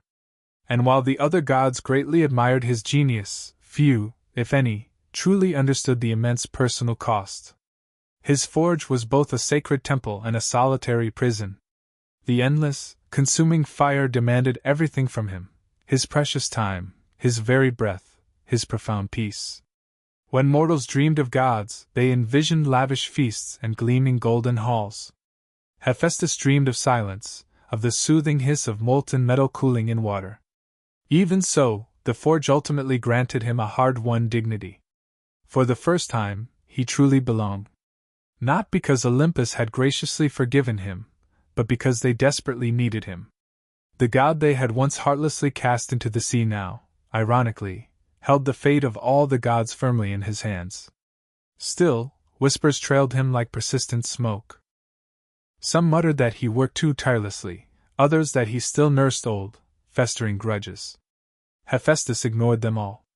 When the fierce flames of his forge reflected in his intense eyes, even Ares, the god of war, hesitated to speak. He had become the divine blacksmith, the master builder of Olympus, the silent architect of divine warfare, and the quiet, indispensable craftsman behind every god's power.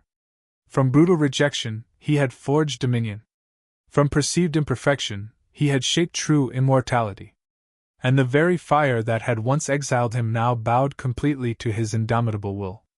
For all his monumental triumph in the forge, Hephaestus still lacked one thing that every Olympian was expected to possess: companionship.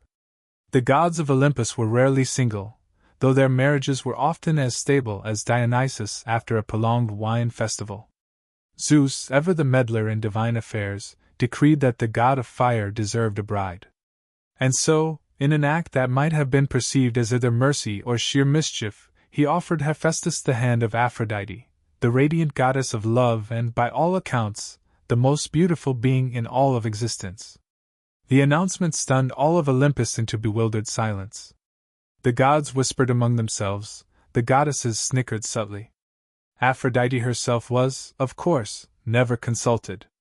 She, the very embodiment of desire and beauty, was to be bound to the crippled smith. It was utterly unthinkable.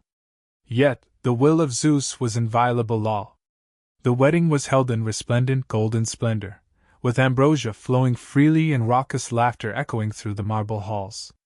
Hephaestus stood beside his breathtaking bride like a sturdy mountain beside a vibrant, flickering flame, silent, unwavering, and already acutely aware that beauty was, more often than not, rarely kind.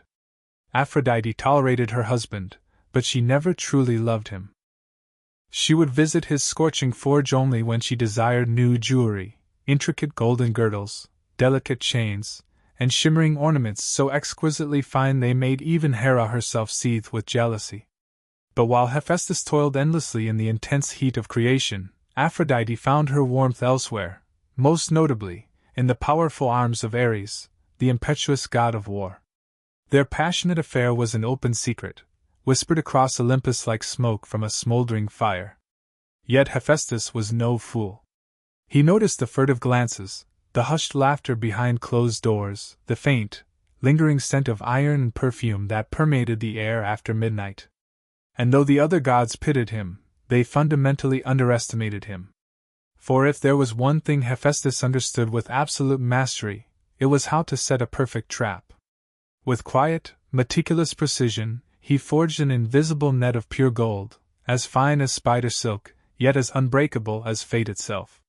He patiently waited until the lovers met again in their secret tryst, then, with a silent command, let the net fall. The golden chains shimmered into visible existence, instantly binding Ares and Aphrodite together in mid-embrace. At dawn, he dramatically summoned all the gods to witness his chilling vengeance. The laughter that followed was thunderous, echoing across Olympus for days. The lovers were shamed beyond measure before all of Olympus, their renowned beauty and formidable power cruelly transformed into a public spectacle. Hephaestus did not smile. He simply watched, his face utterly unreadable, his victory as cold and deliberate as freshly forged bronze. The gods indeed laughed at Ares that day, but none, ever again, dared to laugh at Hephaestus. The uproarious laughter of Olympus echoed for days after Hephaestus dramatically revealed his golden trap. The gods found endless amusement in the sight of Ares and Aphrodite, two paragons of passionate desire, caught like clumsy mortals in a shimmering web of divine craftsmanship. Even Apollo, usually composed and serene, laughed until tears streamed down his face.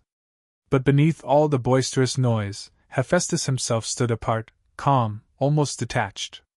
His revenge was not born of blinding fury, it was, rather, an artist's signature, meticulously carved into profound humiliation.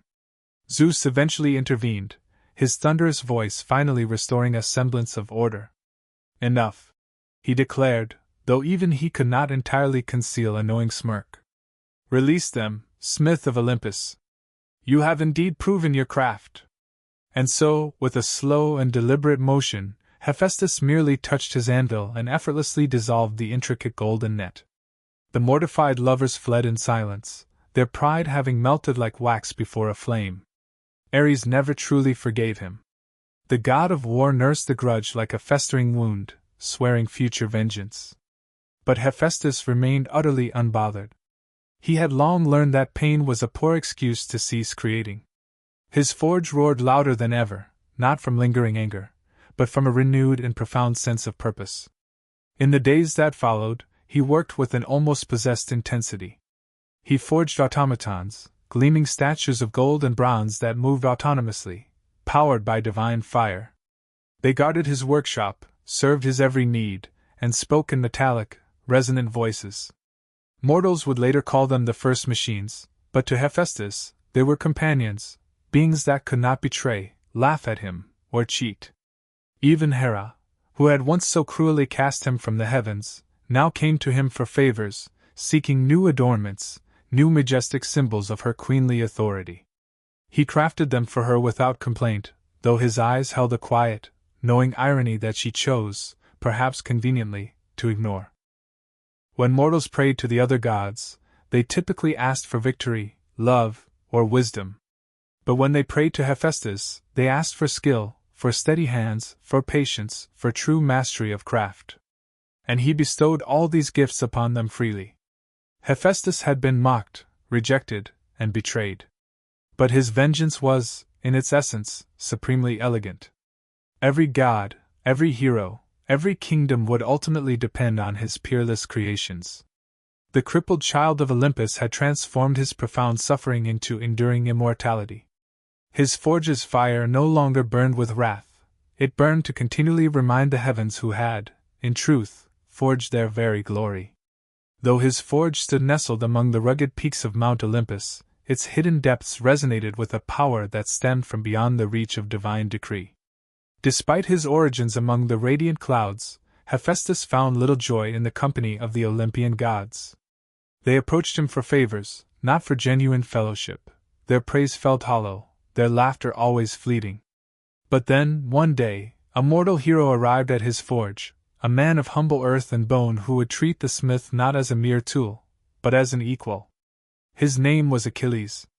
Thetis, the same compassionate sea goddess who had once rescued the abandoned infant god, now came to her foster son once more, this time to ask for armor for her own mortal child.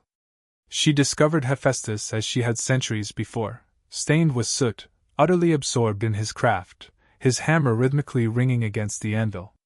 When she spoke of her son's unmatched valor, and the epic war raging at Troy, the old god paused. Thetis had saved him from oblivion, a debt he felt compelled to honor. Rising from his bench, Hephaestus promised her a gift worthy of legend itself. For 9 days and nights, the forge blazed brighter than any star in the firmament. The gods themselves leaned from their golden thrones, captivated by the spectacle of sparks dancing above Olympus. When the magnificent work was complete, Hephaestus presented the armor, a masterpiece of divine craftsmanship. The breastplate gleamed like the dawn of a new day, and the shield, a wonder to behold, told the intricate story of the world, oceans, constellations, bustling cities, fearsome beasts, and humanity, all meticulously etched in living metal. When Achilles wore it, even the immortal eyes of the gods blinked in profound awe. The armor did more than merely protect him, it elevated him to myth. Mortals sang that his radiant brilliance on the battlefield was a direct reflection of the gods' own fiery essence. And though Achilles would one day fall, his glory, embodied in the shield, would not. The shield outlived the man, becoming irrefutable proof that Hephaestus's creations could endure beyond even death. For perhaps the first time, the god of forges saw in a mortal what he had long sought in vain from the gods: true gratitude. Achilles had worn his work not with arrogance, but with profound pride. In that mortal warrior, Hephaestus glimpsed a reflection of himself, beauty born from imperfection, and greatness forged through relentless pain. When Thetis offered her thanks, Hephaestus merely nodded, his voice resonating with ancient wisdom. Fire burns what it touches, but it also makes the clay strong. With those words he returned to his forge, his hammer once again singing to the relentless rhythm of destiny. Hephaestus was far more than a mere blacksmith. He was a creator, a divine engineer centuries ahead of his time. His mind, an endless wellspring of ingenuity, never rested, always seeking new forms of life that would adhere to the precise laws of his craft rather than the fickle whims of the gods. From his scorching forge on Olympus, he began crafting beings not of perishable flesh, but of gleaming metal. These were his golden automatons, resplendent constructs animated by divine intelligence. They existed in a unique space, neither fully mortal nor entirely divine, but a fascinating blend of both. He fashioned them in pairs, each taking the graceful form of a flawless maiden, their joints smooth and polished, gleaming like liquid sunlight. They possessed the ability to walk, to speak, and even to think, their eyes softly aglow with inner fire. They tirelessly tended his forge, brought him his tools, and sang in perfect, mechanical harmony as his hammers rose and fell. In their unwavering obedience and flawless execution, Hephaestus found a tranquility and order that Olympus had never truly offered him.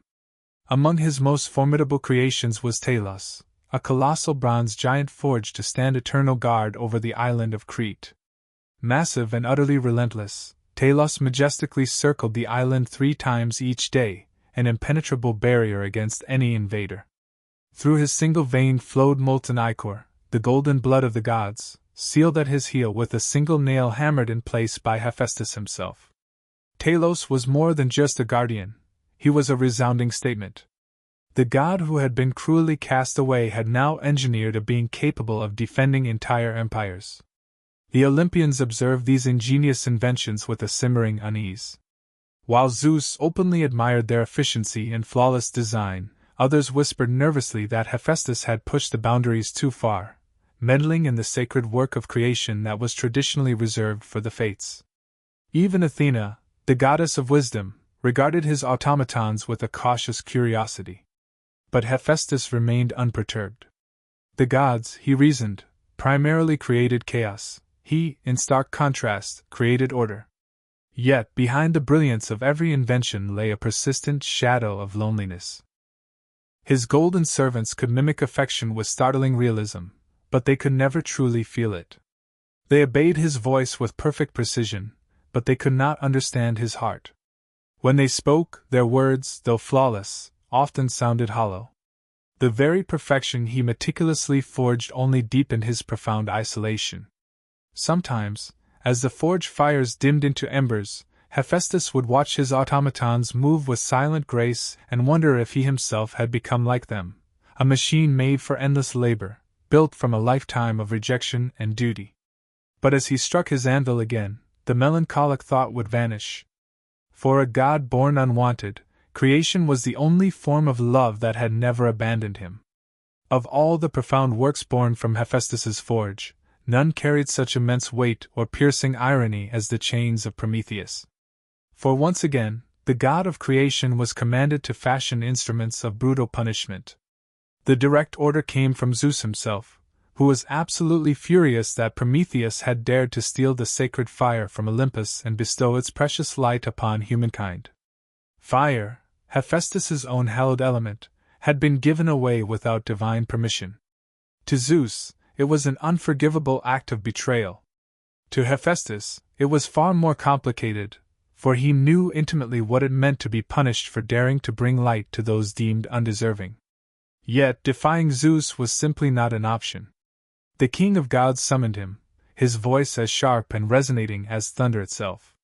"Forge unbreakable chains," he commanded, "for the Titan who dared to challenge the heavens." And so Hephaestus obeyed, though his hammer fell heavier that day, the sparks dimmer, and the very air in his forge seemed thicker with sorrow.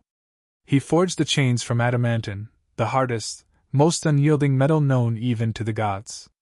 Each link was seamlessly crafted, each bond eternally unyielding. When his somber work was completed, Hephaestus ascended to the desolate Caucasus Mountains, where the winds howled like the mournful cries of the condemned. There, Prometheus awaited him, proud, unflinching, and utterly unrepentant. "Do it," the Titan intoned, meeting Hephaestus's gaze. "You understand why I did it, don't you?" Hephaestus said nothing. He only raised his hammer. Every strike echoed through eternity, not as an act of cruelty, but as a profound expression of sorrow. When the final shackle locked into place, Prometheus was irrevocably bound to the cliffside, condemned to have his liver devoured daily by Zeus's monstrous eagle, only for it to agonizingly regenerate anew each night. "Forgive me," Hephaestus murmured, his voice barely a whisper. "The hand that binds you is not the heart that condemns." Prometheus smiled faintly through the immense pain. "Then keep forging, smith. Every fire burns because of men like us." Hephaestus turned away, the Titan's words searing deeper than any flame. For he understood the profound truth: fire was rebellion, creation was defiance, and punishment was often the heavy price of both. When he returned to Olympus, Zeus praised the chains, declaring them absolute perfection. Hephaestus merely nodded. Perfection, he knew, was often just another word for cruelty. And though his hands had meticulously crafted the prison, his heart remained with the captive Titan, the one being who had dared, as Hephaestus himself once did, to bring light to those living in the dark. Long before the wrath of Achilles would shake the very walls of Troy, there unfolded a love story that began not with romantic passion, but with an inescapable prophecy. It was the poignant tale of Thetis, the immortal sea goddess whose ethereal beauty made even the stars blush in comparison, and Peleus, the mortal hero fated to love her. Their destined meeting was not born of chance or free choice. It was decreed by fear, the profound fear of the gods themselves. You see, Thetis was no ordinary nymph.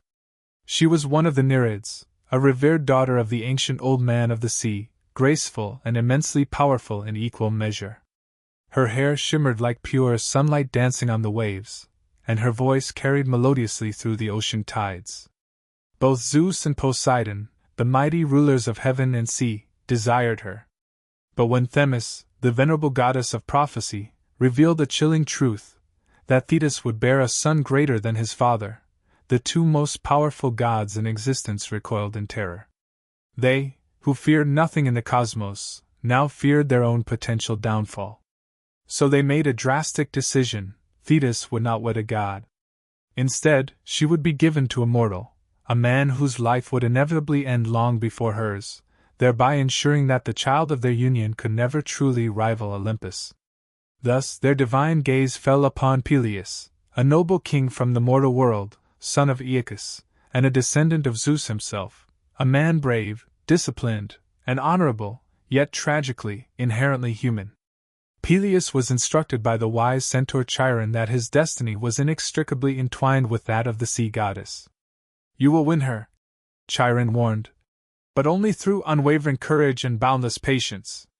She will resist, as wild and untamed as the waves that bore her." And so, the mortal man set out to find the goddess of the sea, not to conquer her, but to fulfill what the fates had already meticulously woven into the tapestry of existence. On a lonely, windswept shore where the foam met the golden sand, he caught sight of her for the very first time. Thetis rose majestically from the waves, her form gleaming like liquid moonlight, her eyes as cold and deep as the abyssal ocean. She looked upon Peleus and instantly saw her future, a destiny she profoundly did not want. And though she did not yet fully comprehend it, from that reluctant union would one day be born a child whose name would echo through eternity, Achilles, the greatest of all mortal warriors. Winning the heart of a goddess was never going to be an easy feat, especially one who harbored no desire whatsoever for mortal love. Thetis was the ocean made flesh, untamed, ever-shifting, and fiercely proud.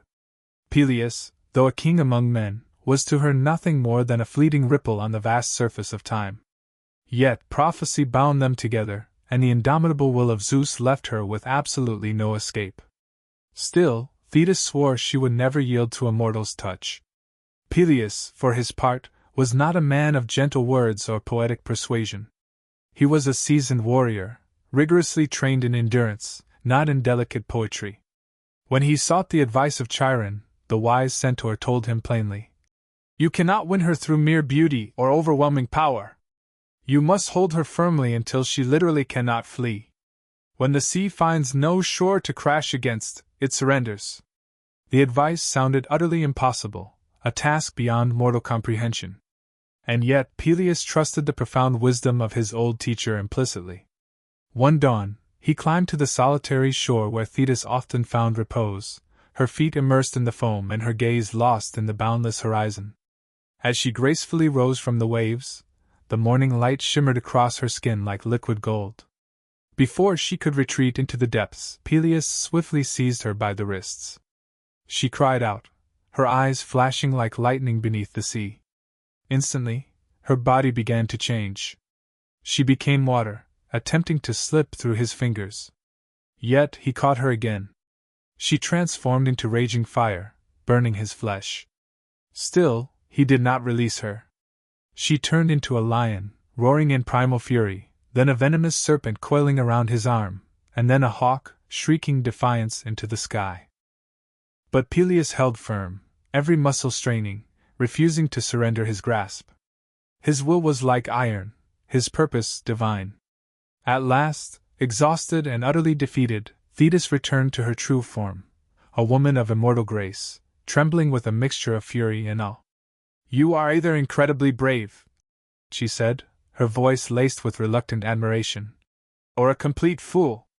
"Perhaps both," Peleus answered, his grip finally loosening. In that pivotal moment, something profound shifted. The sea, for all its boundless pride, had finally met a rock it could not break. Thetis, though unwilling, recognized an undeniable strength and the inevitable decree of fate. She would be his, not by choice, but by destiny's unyielding command. The mortal had, against all odds, conquered the divine, and the waves themselves seemed to bow in respectful silence. The union of Peleus and Thetis was unlike any the world had ever witnessed, a wedding meticulously arranged by the gods themselves, yet born from fierce resistance rather than tender love. When Zeus decreed that the exquisite sea goddess would marry the mortal king of Phthia, Olympus erupted into an unprecedented celebration. After all, divine weddings were exceedingly rare, and this one promised to bridge heaven, earth, and sea in a spectacular display. The gods dispatched invitations across all the realms, summoning nymphs, muses, and countless immortals to bear witness. Mount Pelion was chosen for the sacred ceremony, the very mountain where the wise centaur Chiron had once tutored heroes. Its slopes were miraculously adorned with vibrant flowers that bloomed overnight, and its streams ran with pure nectar instead of water. The very air shimmered with divine music. Thetis, radiant yet solemnly reserved, wore a gown exquisitely spun from seafoam, her hair crowned with pearls that glowed like captured starlight. Beside her stood Peleus, mortal yet regal, clad in magnificent armor forged by Hephaestus himself, a divine gift bestowed upon their chosen man. But beneath all the dazzling splendor, a palpable tension stirred. Thetis's eyes never once met Peleus's. Her smile was polite, her silence heavy and meaningful. She was a goddess coerced into a mortal fate. And though she would fulfill it with impeccable grace, her heart remained eternally bound to the vast, untamed sea. The guests, keenly sensing the unease, politely pretended not to notice. For on Olympus, even discomfort had to maintain a divine facade. Every god and goddess attended save one. Eris, the mischievous goddess of strife, had intentionally not been invited. Her presence, Zeus had declared, would undoubtedly spoil the harmony of the momentous event. But no god is easily dismissed or forgotten, and Eris would not forgive the deliberate slight. As the feast reached its glorious height, she suddenly appeared in a blinding flash of gold, and, with a mischievous grin, tossed a single golden apple into the midst of the jubilant crowd. Upon it were inscribed 3 deceptively simple words. To the fairest. That small, seemingly innocent act shattered the illusion of peace instantly. Hera, Athena, and Aphrodite each reached for the apple simultaneously, and with that single, fateful gesture, the insidious seeds of the Trojan War were irrevocably sown. Yet, for the moment, the laughter continued, and Peleus and Thetis exchanged their vows before gods and men. Their marriage was sealed with wine and sea foam, a symbolic joining of fire and water, of mortality and immortality. And though neither knew it yet, their unborn child would one day bear the combined fury of both. A hero destined to etch his name into the annals of history forever, Achilles. Even before Achilles drew his very first breath, whispers of his profound destiny echoed across both the boundless sea and the infinite sky. The fates themselves, those ancient, immutable weavers of inevitability, spoke with solemn voices on the night of the wedding. As the gods feasted on Mount Pelion, their voices, ancient and trembling, resonated through the smoke of the sacrificial fires. "A son shall be born of this union," they proclaimed. "Greater than his father, swifter than any hero, yet doomed to live a short, albeit glorious, life." The chilling words silenced Olympus instantly. Even the boisterous laughter of Dionysus died in his throat. Hera frowned deeply, Poseidon abruptly turned away, and Zeus, ever wary of prophecies, stared intently into his cup. The warning was eerily familiar, a cruel echo of the very reason Thetis had been forced to wed a mortal in the first place. And now, it had returned to haunt them all. Thetis, too, heard the prophecy and shuddered uncontrollably. She had begrudgingly accepted her own fate, but she would never accept such a grim doom for her beloved child. "My son will not die young," she swore to herself with fierce determination. "If the gods would curse him, then I will make him immortal." But even she, a powerful daughter of the sea, understood the inherent limits of divine interference. Immortality could not be freely granted, it demanded a steep price, and often, it left a painful wound. Meanwhile, Peleus heard only the first, most glorious part of the prophecy. Greater than his father. To a mortal king, this was not a curse, but a magnificent promise.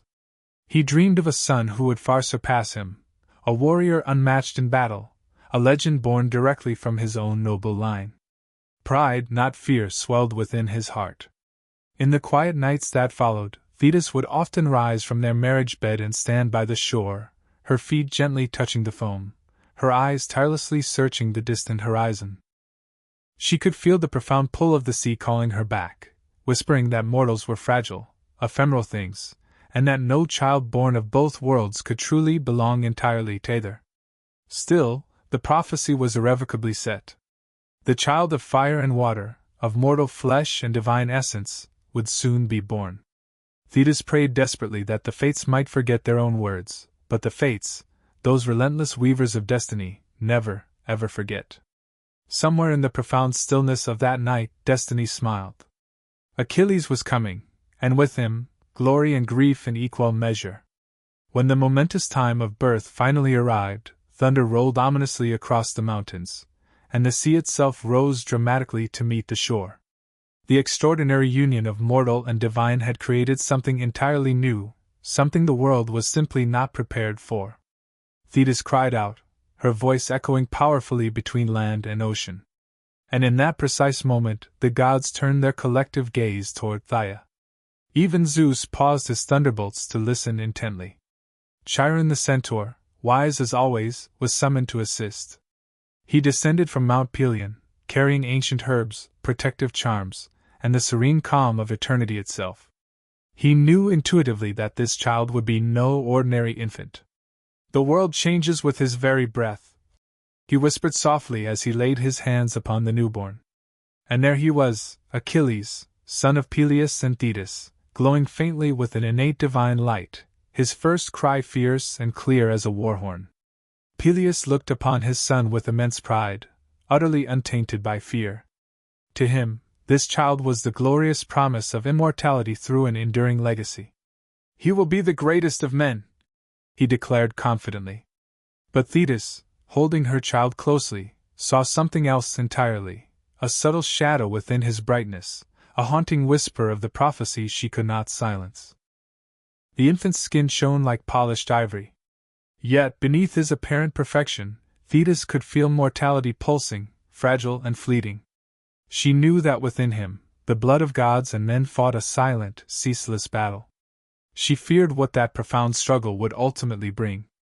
That night, when Peleus finally slept, Thetis gently carried her child to the sea.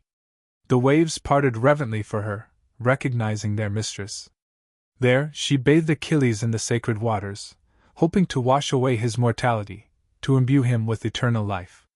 But the sea, for all its power, could not undo what fate had irrevocably bound. Immortality, once denied to her, would not be freely given to her son. Still, Thetis adamantly refused to accept defeat. If the sea could not protect him, perhaps fire could. There existed an ancient, closely guarded secret among the gods.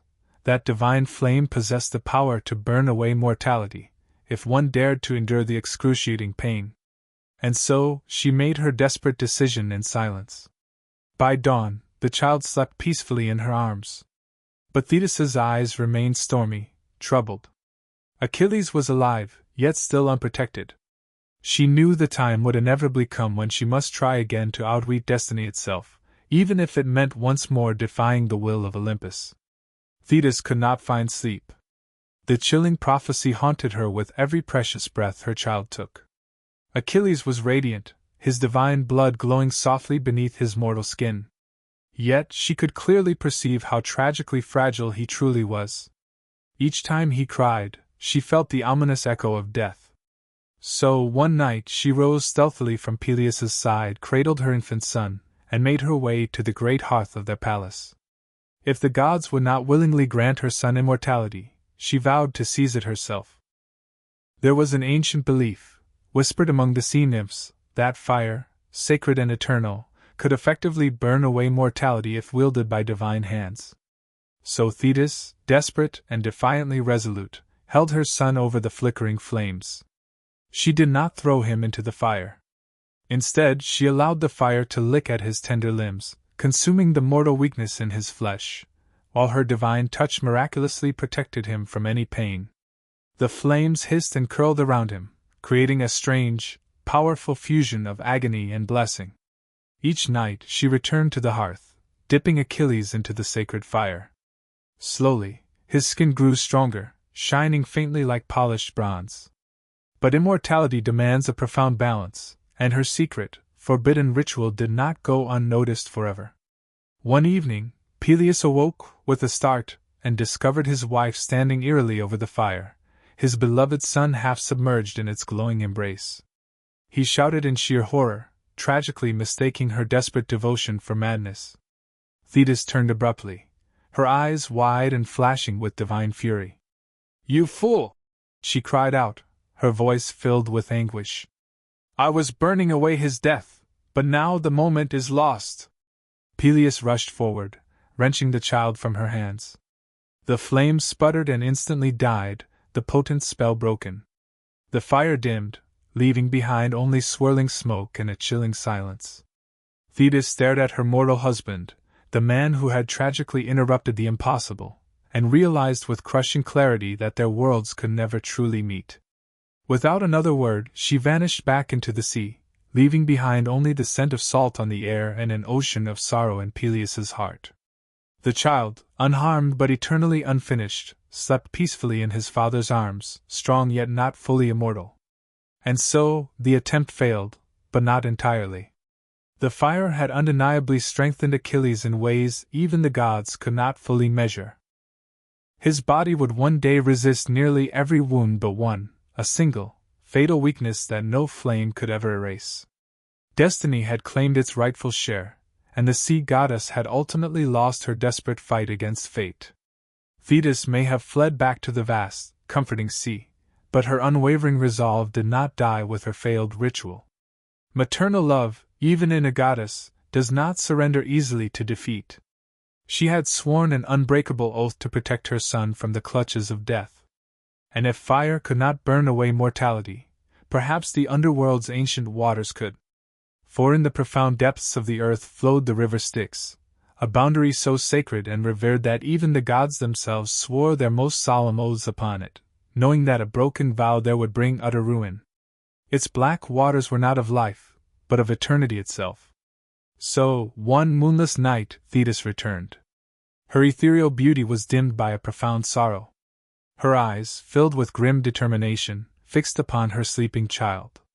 She lifted Achilles gently, wrapped him in shimmering sea silk, and vanished once more into the suffocating dark.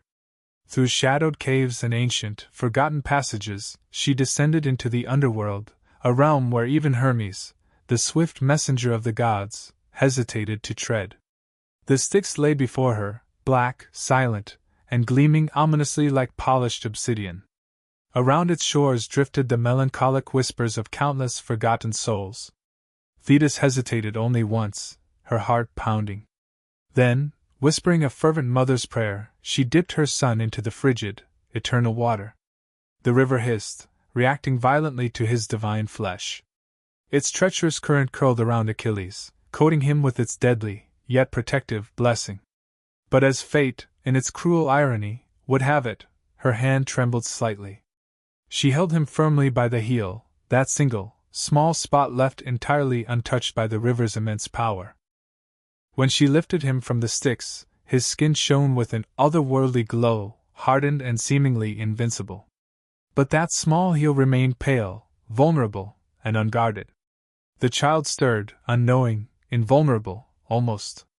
Thetis kissed his forehead, a complex mix of triumph and fear warring within her. She had succeeded where few dared even to try. Her son would be nearly immortal. Yet, that small oversight, that solitary vulnerable point, would one day prove fatal. The gods, amused by her relentless defiance, allowed her to depart. For even they, in their celestial power, respected the ultimate, unyielding cruelty of fate. When she returned to the world above, the waves rose to greet her, shimmering with a silent, maternal pride. Achilles was safe. Or so she desperately believed. She laid him once more beside Peleus, and then vanished into the sea for good, leaving the mortal world behind her forever. The boy slept peacefully, untouched by fire, shielded by death's own river. But in the profound stillness of that night, the fates smiled. 3 silent weavers who knew that even near immortality was still no match for the unyielding decree of destiny. After Thetis vanished into the sea, Peleus was left with a child half divine and half mortal, radiant, untouchable, and destined for both glory and tragedy. Achilles' nature lay utterly beyond Peleus' comprehension. Though his love for his son burned fiercely, the king understood, deep down, that Achilles was not destined for a common childhood. Even as a mere infant, the boy's strength was astounding. He was said to wrestle serpents in his very crib, and the nursemaids often whispered in hushed awe that his eyes gleamed with a predatory light, even in the deepest slumber. Peleus, possessing enough wisdom to recognize the potential danger in what he cherished most, sought guidance from the one being capable of nurturing such an extraordinary child, the immortal centaur, Chiron. Chiron resided high on Mount Pelion, a sacred place where the mortal and divine realms converged. Unlike his wild and savage brethren, Chiron was renowned for his nobility, patience, and boundless wisdom. He had previously mentored legendary heroes such as Jason, Theseus, and even the mighty Heracles. Yet, when Peleus appeared, cradling the infant Achilles, Chiron's ancient eyes perceived a unique destiny. "This child," he murmured softly, "will not enjoy a long life, but his name will endure long after kingdoms have crumbled into dust." Thus began Achilles' true education. Under Chiron's careful tutelage, the boy absorbed far more than the mere tactics of warfare. The wise centaur imparted lessons in music, poetry, medicine, and the profound importance of mercy. Achilles learned the secrets of herbs and the constellations, how to expertly track a deer through dense mist, and even how to soothe a wounded spirit. Crucially, he learned discipline above all else, the vital equilibrium between raw rage and clear reason, between brute strength and measured restraint. Each morning, Chiron rigorously tested him with the bow, the spear, and the sword. By midday, Achilles would be hunting on the rugged slopes of Pelion, outrunning even the swiftest hounds. At dusk, he would sit enthralled, listening to the old centaur's tales of gods and mortals, of soaring pride and devastating downfall. "Remember, Achilles," Chiron would often admonish, "glory is like a searing flame. It possesses the power to illuminate the world, or to utterly consume it." Yet, even as Achilles' skills and wisdom blossomed, a deep restlessness stirred within his blood. He sensed the sea beckoning to him, an irresistible call he couldn't quite comprehend. In his dreams, a woman's voice, soft and tinged with sorrow, whispered his name from beneath the ceaseless waves. Chiron, for his part, remained silent about these visions. He understood that it was futile to contend with the immutable decrees of fate. The boy's destined path was already etched, carefully forged by the gods and sealed by inviolable prophecy. Achilles was fated to be a hero, yet Chiron also knew that heroes were not crafted for the quiet comforts of peace, but rather for an enduring place in remembrance. As Achilles blossomed into young manhood, his extraordinary brilliance became utterly impossible to conceal. His strength now rivaled that of the most seasoned warriors, and his beauty was not merely human, but almost divinely striking, indeed, perhaps too divine. For at that very time, whispers of an impending war began to spread like wildfire across the whole of Greece, and the fates themselves stirred restlessly. A grim prophecy had reached the ears of Thetis. Far beneath the shimmering sea, if her beloved son ever journeyed to Troy, he would indeed achieve everlasting glory, but he would never return alive. The heartbroken sea goddess simply could not bear to surrender him to the very destiny she had unwittingly helped to weave. So, once more, she ascended from the ocean's depths, veiled in profound sorrow, to seek out her son. She found him on Mount Pelion, now a tall and fearlessly radiant youth, his joyful laughter echoing across the sun-drenched hills. When she spoke to him of the dire prophecy, he merely smiled. "If this is my fate," he declared, his voice firm, "I will meet it with unwavering pride." But Thetis was not yet prepared to relinquish her child to the cold embrace of death. Desperation often sparks ingenious cunning. She meticulously disguised Achilles as a girl and spirited him away to the island of Skyros, to the royal court of King Lycomedes. There, amidst the king's own daughters, she carefully concealed him, dressing him in delicate silks and teaching him to move softly, to speak with gentle modesty.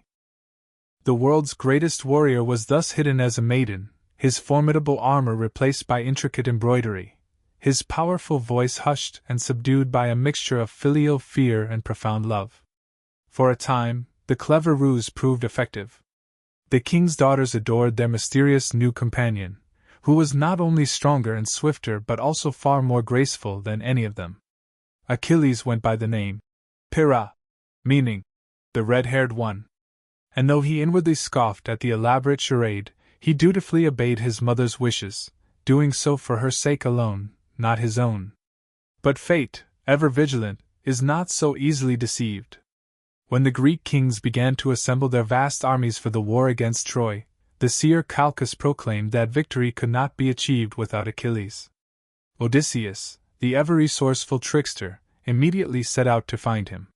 He arrived at Skyros, cunningly disguised as a traveling merchant, bringing with him a trove of jewels and fine fabrics for the maidens, but also, hidden among them, a gleaming set of weapons. When Achilles' eyes fell upon the sword, pure instinct overwhelmed his disguise.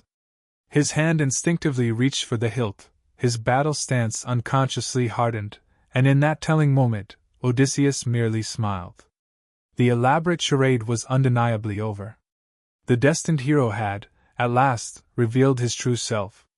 Thetis's desperate deception had, at best, only bought time. Victory against fate remained elusive. The grand stage of the world was calling, and Achilles, now unmasked, was more than ready to answer. Once his true identity was unveiled, there could be no turning back from the path ahead. Odysseus, shrewd and persuasive as ever, addressed Achilles not merely as a recruiter for war, but as an eloquent prophet of unparalleled glory. Troy, he proclaimed, is the very anvil upon which legends are forged. Heroes will live and die within its walls, but their names will reverberate through the ages, echoing for eternity. Will yours be among them? These potent words struck a chord deep within Achilles, igniting something far older than fear, a fierce, inherent longing for greatness that no prophecy, however dire, could ever truly extinguish. Thetis's anguished pleas still echoed in his mind, her voice a chilling warning that he would never return. Yet, Achilles was young, and the promise of immortality through renown burned far brighter in his soul than the prospect of a long life spent in forgotten safety. Better a short life filled with indelible glory, he declared with conviction, than a long one that fades into oblivion. With that fervent vow, he irrevocably sealed his own fate. Peleus, filled with a mixture of pride and profound sorrow, gave his son his solemn blessing. He sent for the magnificent armor Hephaestus had once forged for him, a divine gift from the gods now passed down to their extraordinary child. Wear this, he said, his voice heavy as he fastened the greaves onto Achilles' powerful legs. May it ever remind you that true greatness carries a heavy weight. Achilles embraced his father for what both men instinctively knew would be the last time, though either spoke the grim word of death. Both understood the unyielding truth: what was set in motion could not be undone. Before embarking on his journey, Achilles returned once more to Chiron's secluded cave on Mount Pelion. The old centaur, who had lovingly raised him, remained silent at first, his gaze reflective. He simply observed his pupil, now towering, stronger, and radiant with the vibrant energy of youth. Finally, Chiron broke the profound silence. The path of the hero is not one chosen by will, he said with gravitas. It is a path that must be profoundly endured. Then, with deliberate care, he handed Achilles a spear carved from ash wood, perfectly balanced for his formidable hand.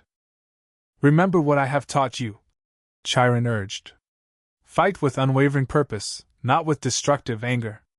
As Achilles departed, the mountain wind itself seemed to keen and mourn him. Far below, Odysseus and his fleet lay in wait, their sails taut against the invigorating sea breeze. The moment Achilles stepped aboard the lead ship, the very waves seemed to swell in recognition, for the ocean still remembered the tender touch of his mother. Behind him, unseen beneath the waves, Thetis wept silent, sorrowful tears. She had hidden him, pleaded with the fates, even defied Olympus itself, but nothing, she now knew, could silence the inexorable voice of destiny. Her son would go to Troy, and the world would indeed remember his name forever. As the ship's silhouette vanished over the distant horizon, the setting sun caught the gleaming bronze of his armor, and for a brief, transcendent moment, it appeared as though a star had descended to earth, burning with an unstoppable fire, yet already tragically doomed. As the magnificent armada of Greece set sail for Troy, a profound hush seemed to descend upon the entire world. Even the Olympian gods themselves paused their eternal affairs, watching with rapt attention as the undeniable spark of destiny blazed its path across the vast, shimmering sea. Among the hundreds of valiant warriors aboard, one figure shone with a brilliance that outshone all others: Achilles, son of Peleus and Thetis, the very child of prophecy, a being of potent duality, half mortal, half divine. The very wind seemed to carry his name like a sacred hymn. Heroes whispered it with a mixture of awe and trepidation, and kings across the lands secretly envied it. He was not yet fully a man, but already, legend itself trembled at his feet. Throughout the arduous journey, Odysseus observed him in contemplative silence. He had witnessed ambition many times before, But Achilles' ambition was something altogether different, a profound hunger that bordered on the sacred, an almost divine imperative. The young warrior spoke sparingly, yet whenever he did, his words burned with an unshakable conviction. "Glory does not await those who hide," he declared once, his voice resonating with fierce certainty. "It awaits those who face their inevitable end without so much as a flinch." Even the most seasoned generals, hardened by countless campaigns, fell silent in the face of such absolute resolve. Far below, beneath the tumultuous waves, Thetis felt each powerful gust of wind that swelled her son's sails. She offered fervent prayers to the very gods who had so cruelly betrayed her, imploring them to protect her beloved son. But in her heart she knew the immutable truth: destiny does not bend, not even for a goddess. The fates had already spun the luminous thread of Achilles' life, a life destined to be brilliant, short, and utterly unbreakable. When the mighty fleet finally reached Aulis, the priests performed solemn sacrifices, seeking to appease the winds and secure their favor.